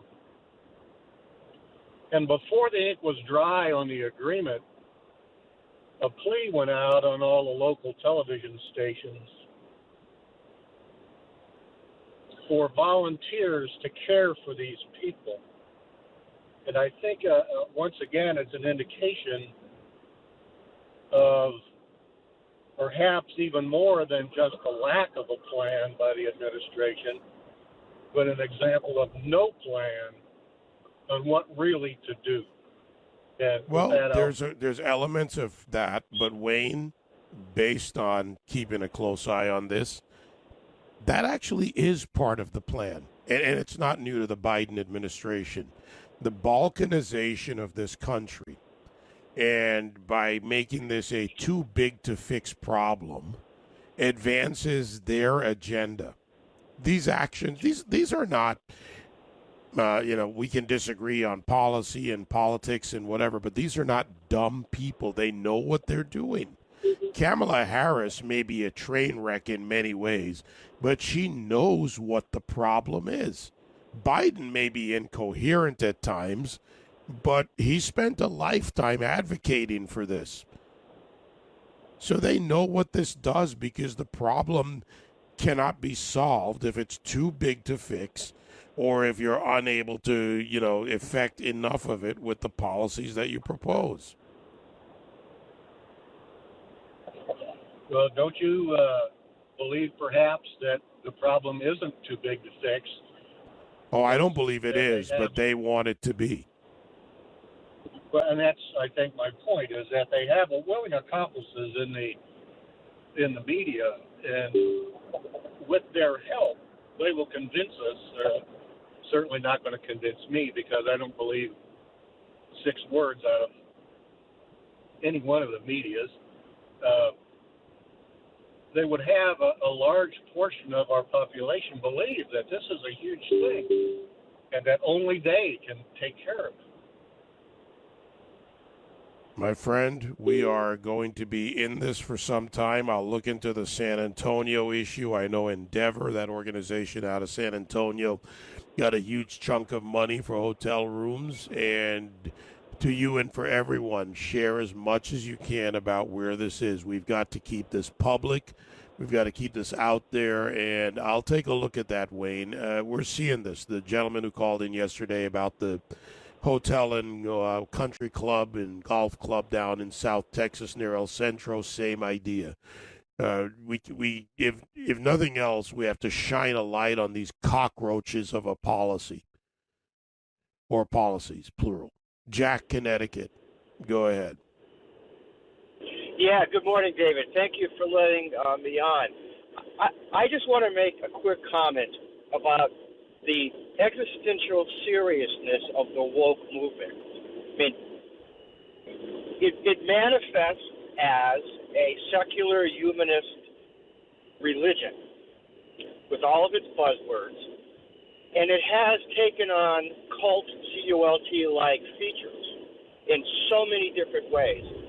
I graduated from college in 1976 from a well-known university, and I saw the wokedom just creeping in at that time in New England.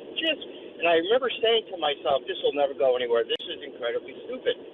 But all these years later, it has evolved, metastasized into a cult that is fundamentally and deliberately anathema to the American ideal and American system. What you just said on a previous call about they want there to be trouble, that is exactly right. They fundamentally do not believe in our system. And we have to wake up on all levels, and really stand up, or our children and our grandchildren will be very mad at us someday when they see a mess that we let happen on our watch. That's all I have to say. I'll hang up. But I just want to get that point out. It's a very, very serious thing we're dealing with here. It's infiltrated the media. It's infiltrated the churches. It's infiltrated a lot of places. And it will kill us if we don't get rid of it first. Yeah, And the goal is to overburden the system, to your point. Thanks for the call, Jack.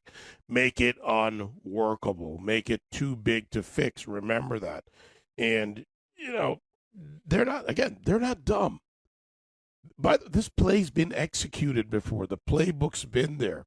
You talk about your college experience. You were a few years ahead of me in college. But I remember, transferring to Holy Cross and being asked if I wanted to live on the Black Hall on Healy Hall. And I literally didn't know how to respond for a second. And I know that shocks many of you that, oh my God, David Webb didn't have something to say. Well, for a second, what do you mean? If I want to live on the Black Hall? What's the Black Hall? What do you mean? Maybe my uniform cap was on too tight when I came into this more, collegiate environment. And I just, they had a hall dedicated, Healy Hall, at the time. I don't know if it's still there. That if you wanted to live there so you could commune, commiserate, so if you could feel, I don't know what. I'm like, you guys have a lottery system, right? The lottery system says you get in the lottery and whatever pick, you two are together, and that's part of the college experience. Interestingly enough, while a lot of blacks did do that, I noticed that a lot of athletes didn't. Sports is a hell of an equalizer. Those of us whether in the ROTC program or the athletes combined, I was both for a little while, we didn't get it. Bill, Louisiana, 866-95-PATRIOT. Go ahead, Bill. Hey, David. Well, what you were just talking about, I have something else to say primarily, but comment on that briefly. Civil Rights Act was signed when I was 5 years old. I made 6 a few months later in 1964. And I didn't understand growing up what all the signs meant, why you had different sides of washaterias. And now down here in Baton Rouge, New Orleans area, there are not many washaterias anymore. Everybody has a washer and dryer. But or why they had signs for backs in the back or something, or a separate entrance. And I couldn't understand it because life didn't carry on that way. And I, like you were saying, to tell everybody else out there, to me as a little kid, I couldn't make any sense out of it. It just didn't feel right. And I'm glad it changed, because then we got to the point where we could, like you were, shocked later on in life, do you want A or B, right? My primary comment here is don't shop at the Gap. There's 2 people with prominent gaps that I've known in my life, not personally, but seen them on TV. The first is Michael Strahan. I mean, when he was first with the Giants, Dan Reeves hated him for some reason, and he was on special teams, but he and Jesse Armstead were always around the ball every time the Giants kicked off or making the tackle, or a good block if the Giants were receiving the ball. And eventually he got onto the field. And throughout his football career, he did wonderful things as an athlete. And then he got into broadcasting, as you know, to make a second career for himself after football. So he made his own way. His family life made him that way, and we know his dad, he was an Army brat for a few years growing up, right? And his mom was a teacher.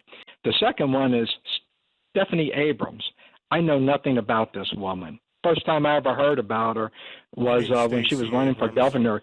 Yes, Stacey. Yes, Stacey. Thank you. Yes, Stacey. And I could say Stinky, but it starts with an ST also. But Stacey, you're right.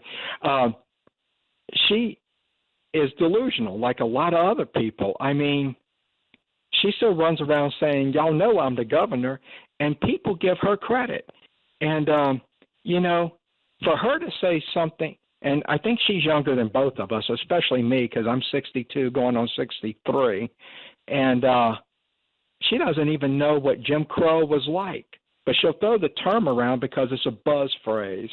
And, so my comment about Michael Strahan did good with the Gap.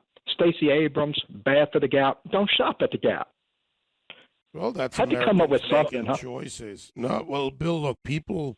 I forget where I saw the first story, but a number in the last few days, where even if they're ordering through any of these retailers online or whatever, there are more and more people who, as soon as they see made in China, they go ahead and return the product or whatever they're doing with it, probably return in it since, hey, it's your money, you should get it back.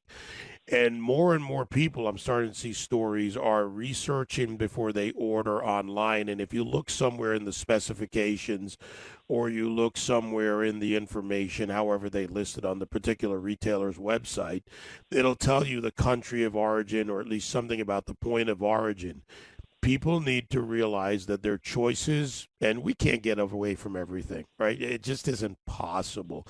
I don't like Dell being woke, but Dell is a company that provides, the laptops for Sirius XM. That's who they buy from. It's not going anywhere. But the more and more we choose and make our choices, the more and more we will begin to affect these companies, these countries, and these trade policies. Thanks for the call, Bill. Let me finish up the hour with John in Tennessee. Go ahead, John. Hello, sir. Thank you for taking my call. I should have told your lady who took my call. I'm calling from the state of Franklin. I don't know if you're familiar with the history down here. It used to be an unrecognized state for about 6 years. I tell you, people's attitudes down here is that we're about ready to go back to the state of Franklin. And I actually remember that from somebody telling me about it. But go ahead, yes, John. sir. We only have a minute. Anyway, and a half left. just a little bit about the gentleman talking about PR issues with the Republican Party and everything. I wanted to bring up a story to share with you. When I was back in my Army days, when I was a voter registration officer, I took a trip over to the Democrat and Republican Party offices outside the base I was stationed. And it was interesting. When I went to the Democratic Party, everything was in pamphlets. Everything looked like it was printed on those old roller ink type printers 30, 40 years ago. They were really out of date, out of touch. And then the Republican Party, everything was online. And I just thought it was so strange, that dichotomy there. And it's almost like there's still that another dichotomy between the Republicans not getting their message across because maybe they're not using the right form of PR, or I'm trying to word it just right, but it was interesting when I saw those two different styles. One was going one direction. Let me give you part of the answer, and it's something that is I don't understand the stupidity of this. For years, there's been a group, and they still exist, a group of people within the party structure, the guys who handle the mailing lists, the mailers, the people who do, all these different approaches and methods they use to reach people. I wonder at what point somebody stood up and went effectively, hold it, guys, let's figure out how to do this. In this area, we need printed material here and there. Leave something in somebody's hand, the right type of material. In another one, we use a combination of online and maybe data targeting. The Republican Party needs to figure out what works in the particular area and apply it. That's the short version of a longer comment, but I'm out of time. John, from the state of Franklin. I'd heard that somewhere. Thanks, John. All right, let's talk border issues next with Mark Morgan, former CPB acting director.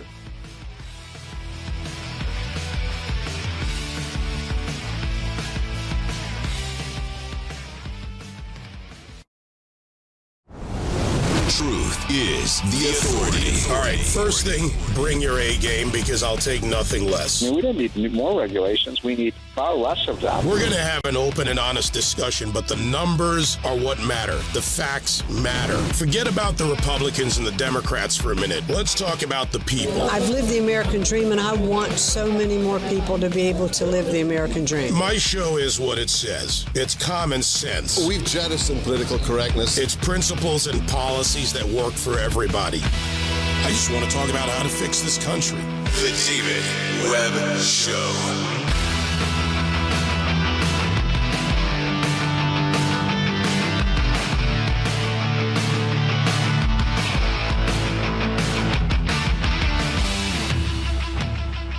So as the crisis on the border continues under President Biden's administration, how are his policies driving this crisis?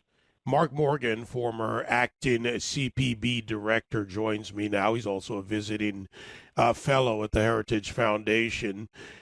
This is a crisis of this administration's making. And Mark, I would say that it goes back to the promise during the campaign season, because one of the deflections of the campaign is this began during the Trump era, but the numbers don't back that up.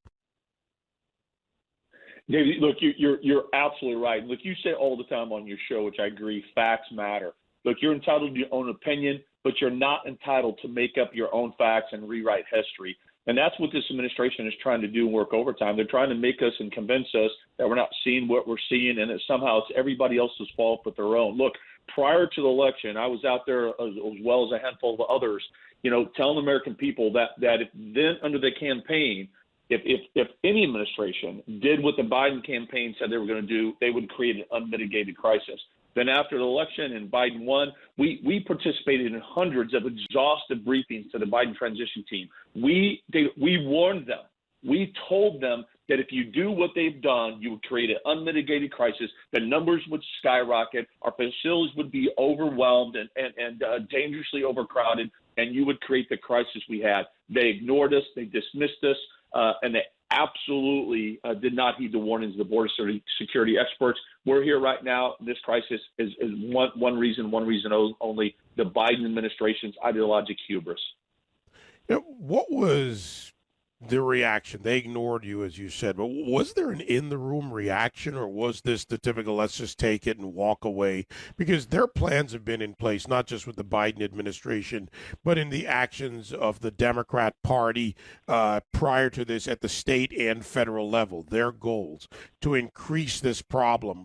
They can say anything they want, but their policy structure, their regulatory response or regulatory actions are about growing the problem.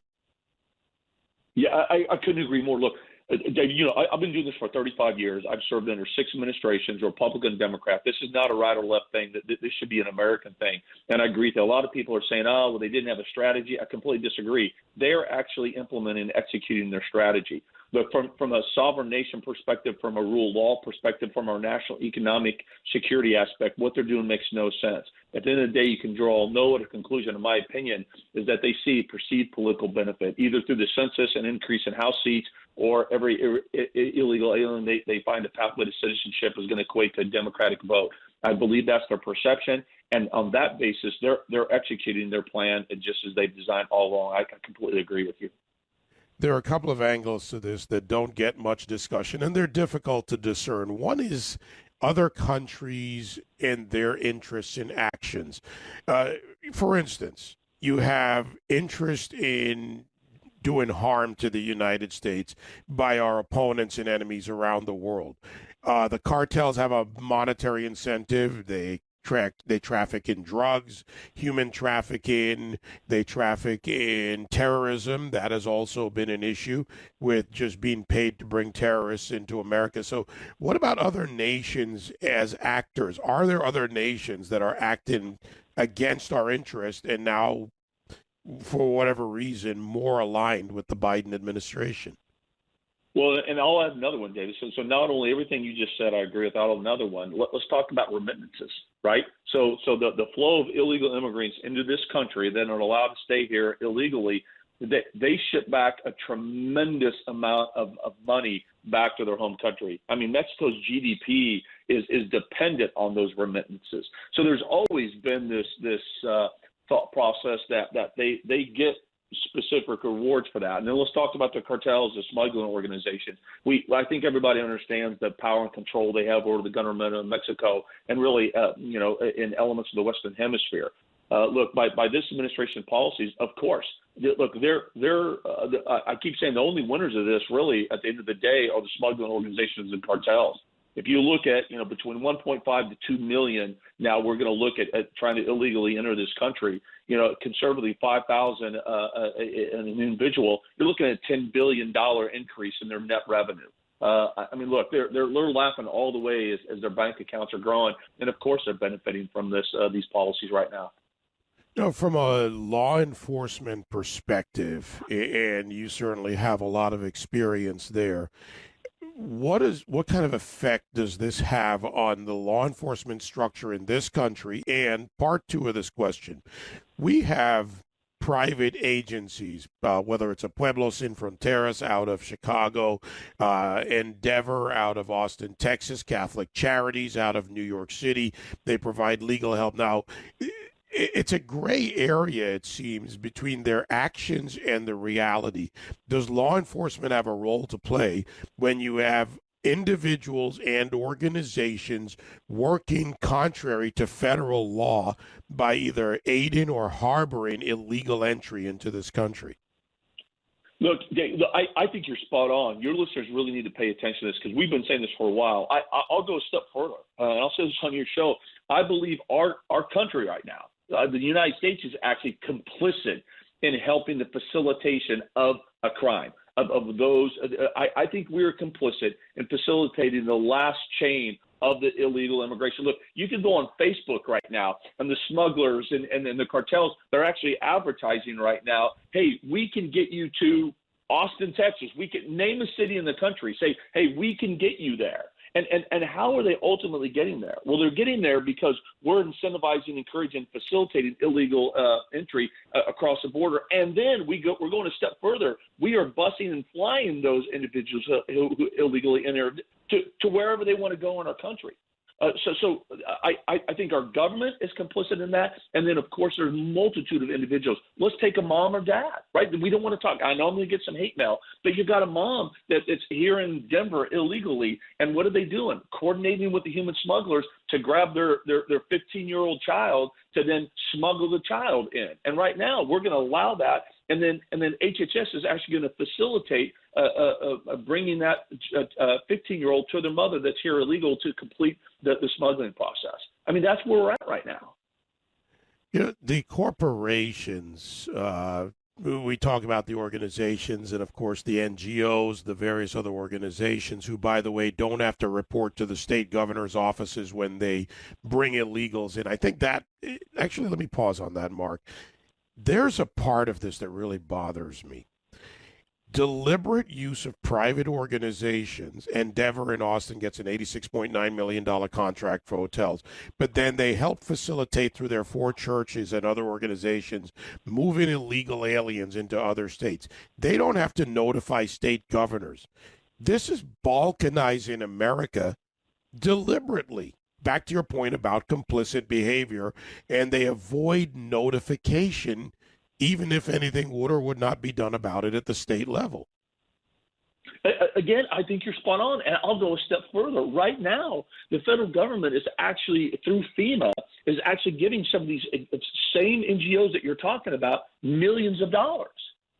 So not only do I agree that they are complicit in facilitating the smuggling chain, but now the federal government through FEMA is actually giving them money to help with transportation costs to actually, go the last step to bus or fly these individuals that have illegally entered the country to a sponsor or family member or a relative in the country. That's where we're at right now. And look, your listeners need to understand the smuggling organizations know it well. They're using this to convince and encourage more illegal immigration. The migrants themselves, look, they've got cell phones. They're talking to individuals who every single day are going to our border and being released into cities and towns throughout this entire country. They're talking and they're saying, hey, it's working and now's the time to come because the borders are open, and they are. Hey, March, 171,000, David, 171,000. That is a 400% increase from this time last year. Seasonal? No, I don't think so.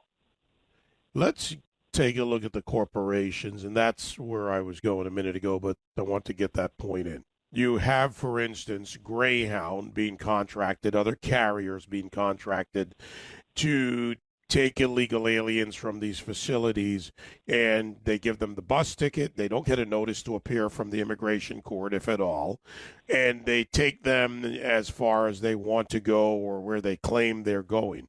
What about those corporations? Is there any law enforcement or legal recourse? Because these companies are, in a sense, they're aiding and abetting. They claim it's a contract with the government, but they're aiding and abetting something that violates federal code.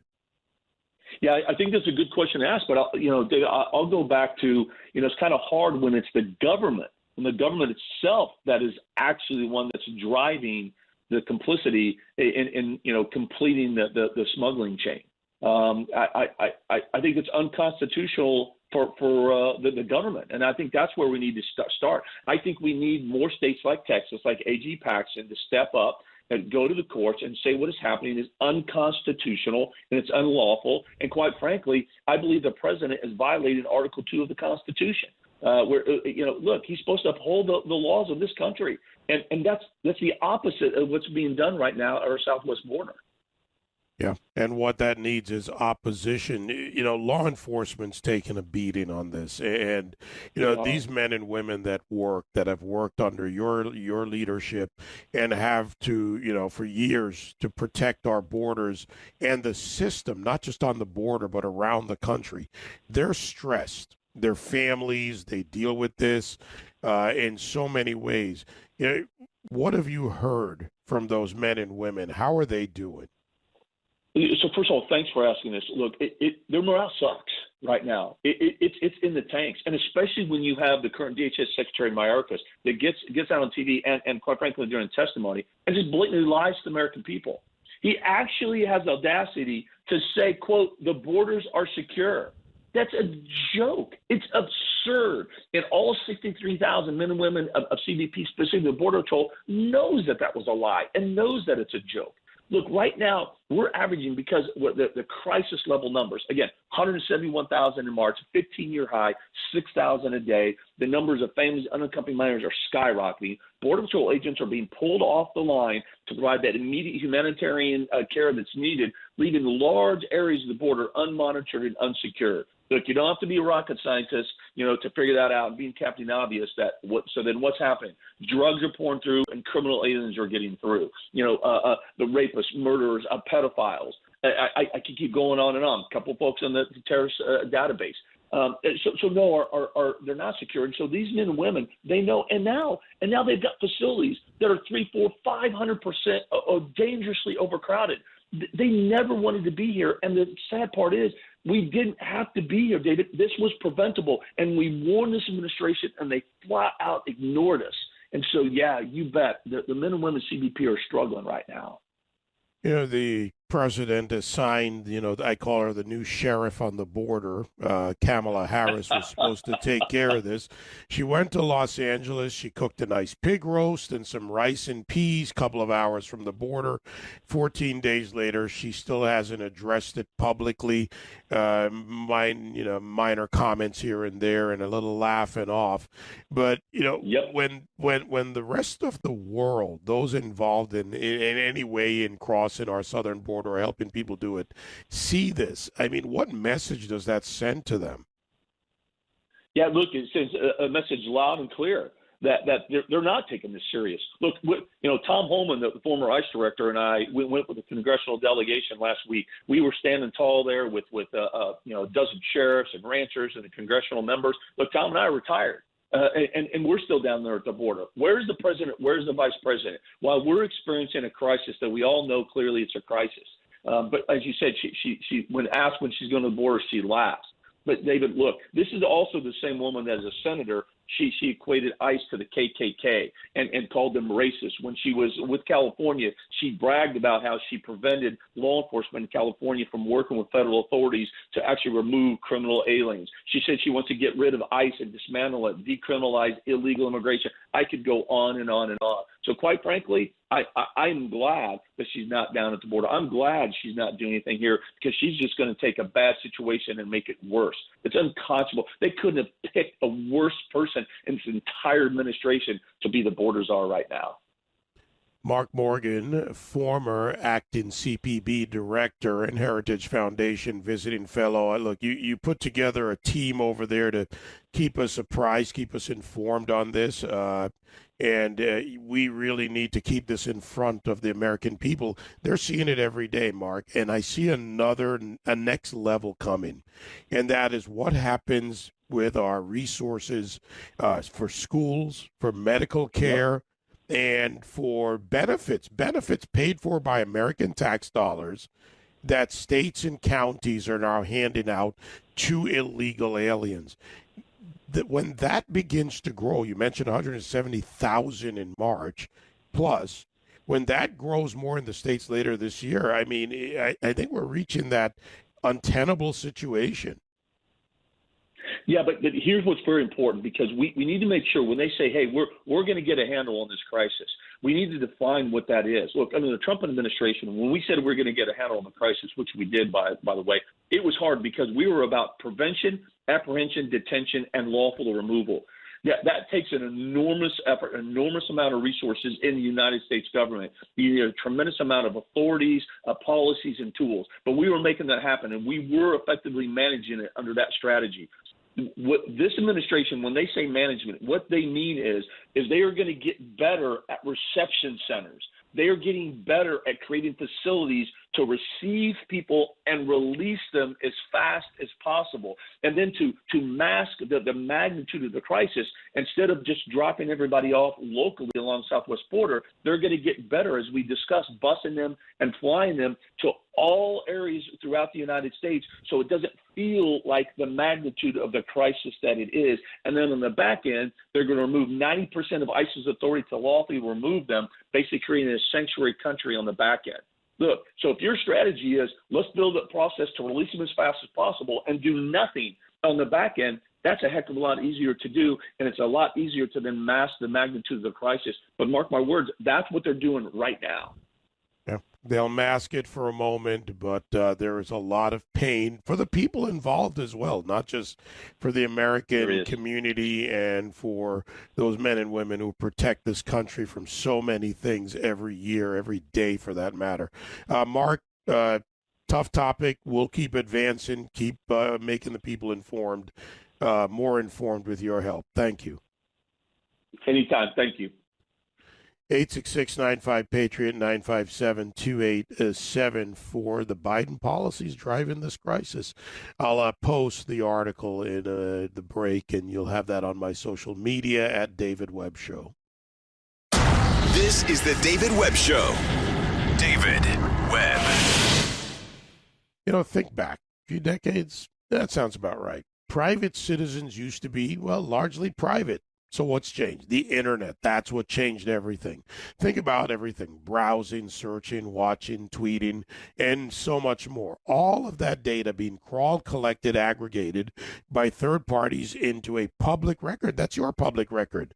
And you need to keep your data private, which is what I do. When I go online, I use ExpressVPN. Hundreds of data brokers, sole business, buy and sell your data. Worst part, they don't have to tell you. And they don't have to get your consent. So what do? Well, hide your IP address with ExpressVPN. It reroutes your connection through an encrypted server, and they can't get to your data as easily. Best part, how easy to use. No matter what device you're on, phone, laptop, or smart TV, tap one button, and you get protected. Your data is your business. Secure yourself with the #1 rated VPN, ExpressVPN. Go to expressvpn.com/web and get 3 extra months for free. That's expressvpn.com/web with 2 B's.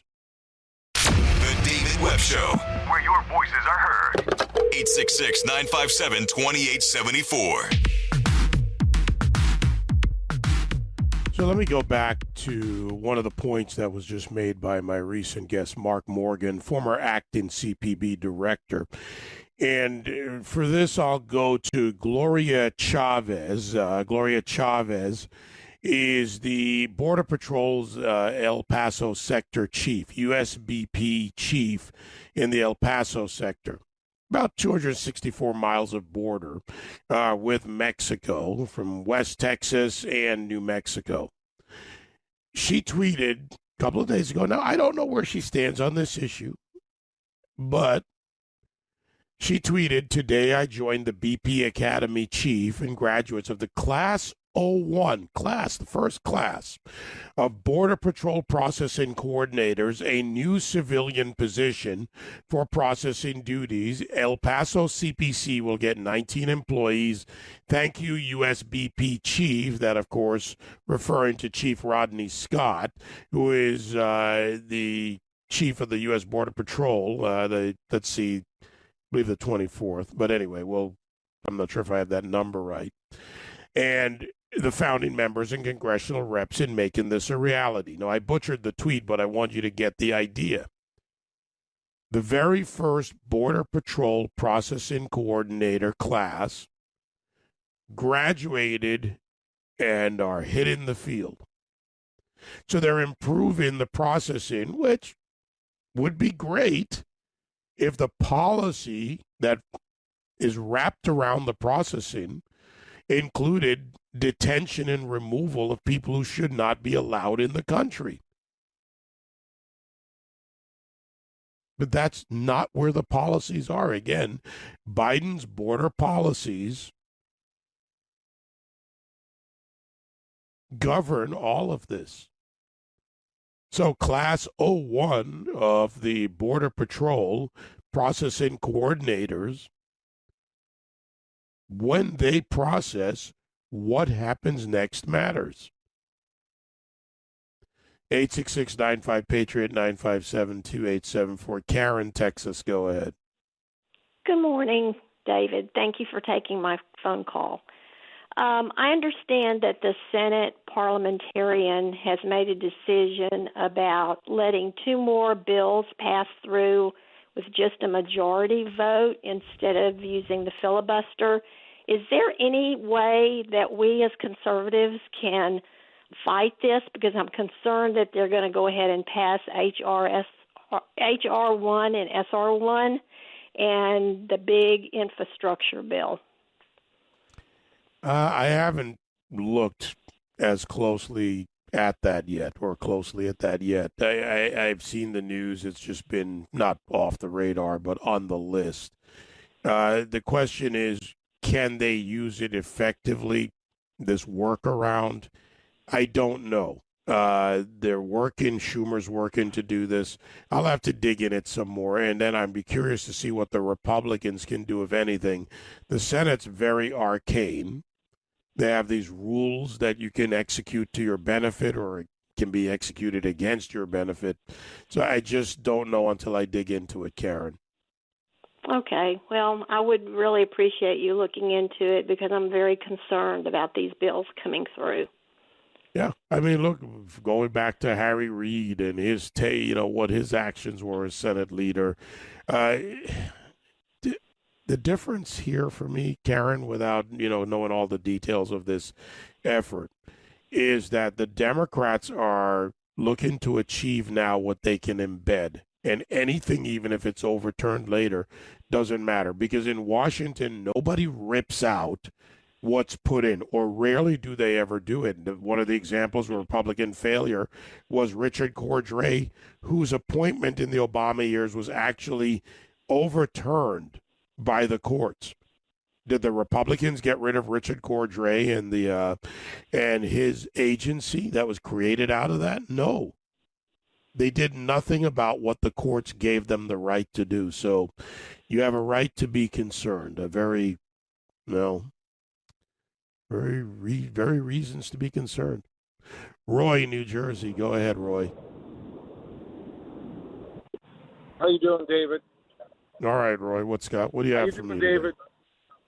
I just want to comment on the representative you had from Minnesota. That's typically what we hear from the Republican side, is that they just don't want to do anything in the court system. They just want to let it. They give you a lot of rhetoric. They talk a good game, and then they don't do anything about it. And that's, really disappointing to hear all this again over and over. You tried to press him as nicely as you could, but he refused to answer that question directly. I just want to hear what And then my question, Roy, is for the leadership. Now, he's a ranking member on, I think, on the Energy and Infrastructure Committee. But then my question for Leader McCarthy, for the Republican, quote, establishment, is what's holding you up? What is it?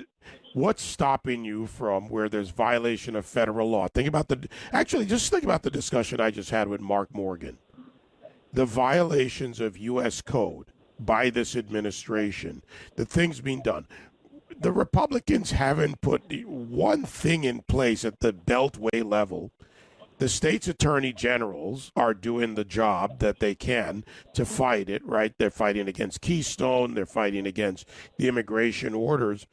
But inside the Beltway, the Republicans are virtually silent. And that's the problem. And I think the leadership is the problem, because it seems like it feeds down to these answers through these other representatives. That is the problem, is the leadership really needs to be removed, and somebody who's going to really fight for us need to be put in place. Well, I don't know what the Republicans are waiting for. I'll tell you what, while we were talking, this popped up in front of me, Roy. Let's see here. You'll never believe what George Soros is doing now. His group pledged $20 million for Biden's policies.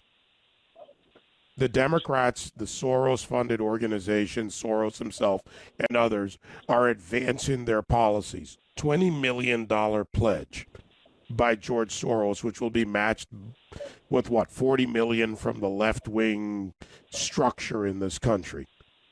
And the Republicans have clear violations. Piggybacked by all these other corporations to donate the money as well. It's just disappointing that the Republicans' leadership does not fight at all for anything. Oh, they'll be back. When it's time for the election, they're going to tell you how much they're fighting for you, Roy. Right, and that's all they do is talk. And I think they need to be removed and replaced. Keep removing and replacing them at the lower level. Thank you, Roy. Yeah, keep going local. You're not going to replace. Look, it's tough to beat a senator. We look at the what's developing in Ohio, for instance, in that Senate race. Pugh's getting involved. It's tough to remove them. Tough to replace them. So we've got to work our way up while going after them. But from McCarthy and all the others in Republican leadership positions, or even if you're not. Fair to say that if you're a junior member, a freshman, you don't have it yet. This is how the system works. I don't like it. It's not a true meritocracy because there are freshman members or 1 or 2 term members who are much more qualified than some of these 20-year members. But what are you guys doing? Mark Morgan outlined a case clearly that a first-year lawyer who just passed the bar could take to court. There are lots of lawyers in the Republican National Lawyers Association. Have any of you been called or contacted to go in and lead this legal battle against the Biden administration's violation of federal law? 866-95-PATRIOT, 957-2874. I'll take a break. Lightning round. Closing thoughts at David Webb Show on all social media. I'll be right back. This is the David Webb Show. David Webb. Take a break if you're running a business. Just listen to me. If you're running a business, you have HR issues to deal with. And if you get them wrong, wrongful termination suits, minimum wage requirements, labor regulations, it can kill your business. I know some of you want to hire an HR manager, but that's not cheap. The national average, $70,000 a year. So you need a solution. Bambee, B-A-M-B-E-E, is that solution. Crafted, created, built specifically for your business. You get a dedicated HR manager, right? Someone to maintain your compliance and do this for $99 a month.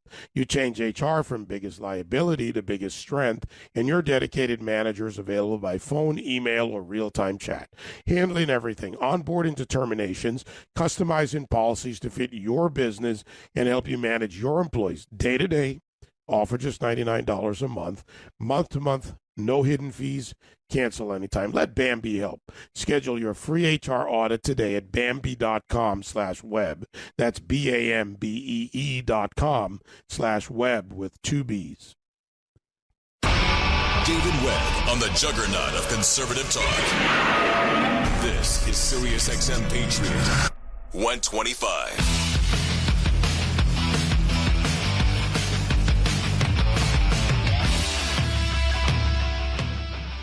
All right, so let's dive in. 866-95-PATRIOT, 957-2887. More lightning round. We'll get some closing thoughts in here and maybe an answer or two. Steve, New Mexico, go for it. Hey, David. Hey, what's going on, Steve? Oh, not a lot so far. Hey, by the way, thank you for your service, first of all. I have an idea. I know it will probably never gain any traction or anything, but I have a silly notion that the people who pay the taxes should be the one that vote on how it should be spent, which would take away all the Democrats' power about flooding the country with illegal voters. Yeah, so many people don't even understand the convoluted position we're in with the tax code. I wish more people did, Steve, but sadly, no. Yeah, no, I didn't think it would ever gain any traction, but it would sure be nice. It's the most fair way to do it. No, you don't have to worry about it. I'm a fan of the fair tax or the flat tax. Look, we'll never rip out this millions of words of tax code, but if we could get to the point of just flattening out the tax structure, simplifying a little more, then there's more skin in the game for the individual and the corporation, and there's revenue is not an issue. Revenue would still be good because it's been proven time and time again in all of the analysis that revenues would stabilize and would increase. But, Steve, that's a threat to the system and the people involved in making sure the system, including the tax prep system structure, you name it, they would all rise up against this. Oh, they have actually in the past, ever since Steve Forbes first popularized it with the flat tax. Robert, New York, lightning round. Go ahead, Robert. Hey, Dave. Nice talking to you, man. I got a question for you about immigration, since you were just on that with Secretary Morgan. It's a little personal for me on the legal immigration side. And why is it taking so long for the embassies to start taking on interviews? It seems the focus is only on what's going on at the southern border, and there are thousands upon thousands of petitions out there waiting to be addressed, but they just keep blaming it on COVID. Meanwhile, the border's flooded with COVID. What are your thoughts on it? That you just gave a great example of hypocrisy, number one, that they have done very little in the recent years to do anything about the, 4 or 5 million people in the legal pipeline that want to come to this country and bring a benefit. Yeah, good example of the hypocrisy. But this goes back to what I've said and what former acting director Mark Morgan, and I were talking about. This is a deliberate strategy. The Biden administration is being deliberate about this. Lisa, New Hampshire, 866-95-PATRIOT. Go ahead, Lisa. Hey, David, thanks for taking my call. So I was listening to you talk about the civilian individuals on the border who are now processing applications for citizenship or entry into the United States. I am related to somebody who is an adjudications officer for the United States Customs and Immigration Services. Their offices, David, they're sworn in to uphold the Constitution and laws of the United States. I'm just horrified that civilians would be allowed to process anyone that wishes to have entry into the United States. And I can see how all of those applications at some point could be challenged in court. They're not people who are trained and know how to obtain what they need to know legally to determine whether somebody is appropriate for entry into the country or not. Well, let's take even this maybe one of the simplest parts of this. Okay, so you hire these civilians, you bolster the workforce that's going to process the people. Now, maybe it's someone sitting there in front of them with a kid, 2 kids, a husband, a wife, or whatever. And what are you doing? You're taking whatever they give you at their word. So you're writing out the forms, and it is, Juan Valdez here and Maria Camacho here and kid, and you're trying to do this. Let's say that all that you're doing is just that, just processing their job. The problem is what happens afterwards. Before that, you can't verify in many cases who they really are. Identification methods and systems are not as good in some of these other countries. They are in some, by the way. But then what happens next? You hand them over to a court. They don't get a notice to appear in this case because they're getting rid of that. And as a result, they ship them out. There's the Greyhound bus down the corner. Go ahead and head off to up I-45 to Chicago because they tell you, well, I've got someone up there for me. A lot of times these are people that will now owe money to the cartels, work to pay it off, and send money back to their families. Look, I get it. I don't agree with it.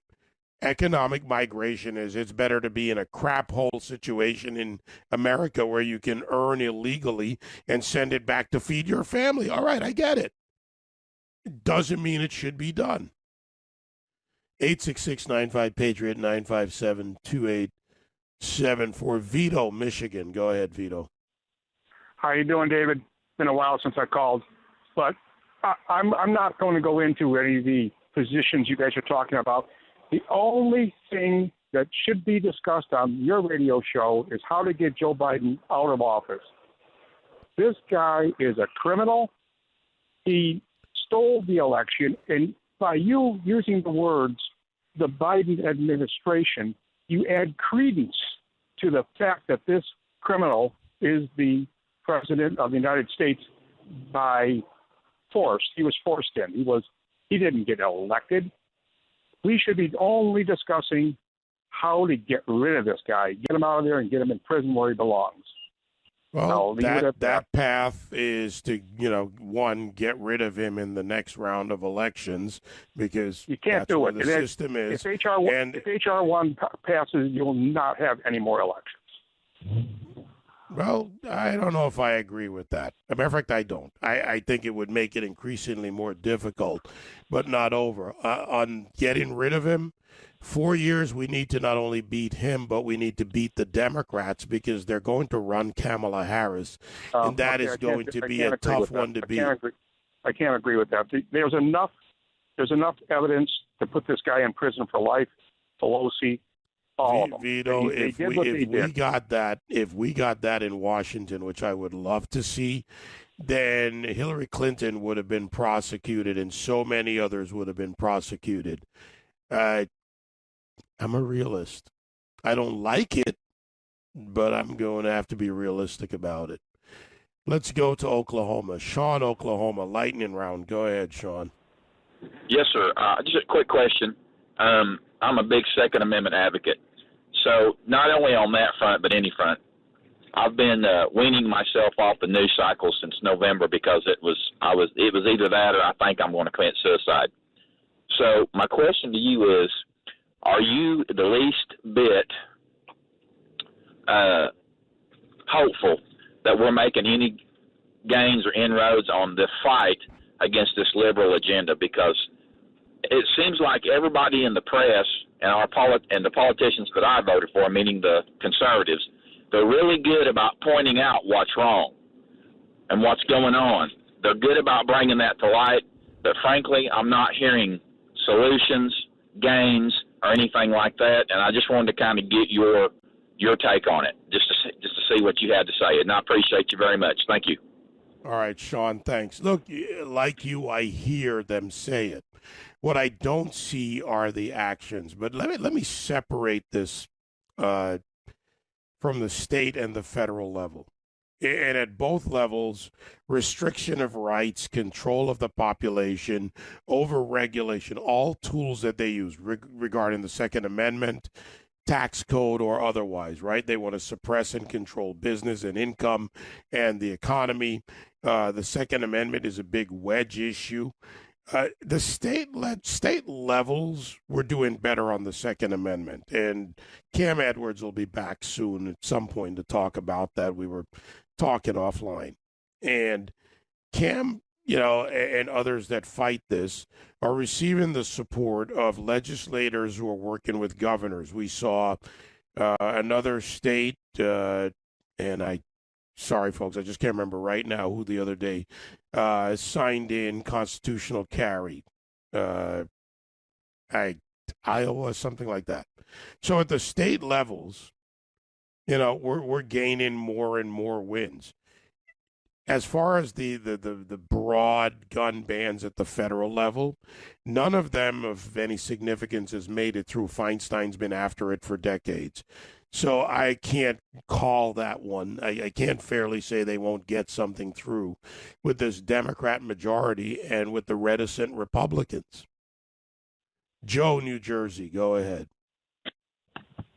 Hey, David, thank you very much, and you're the best.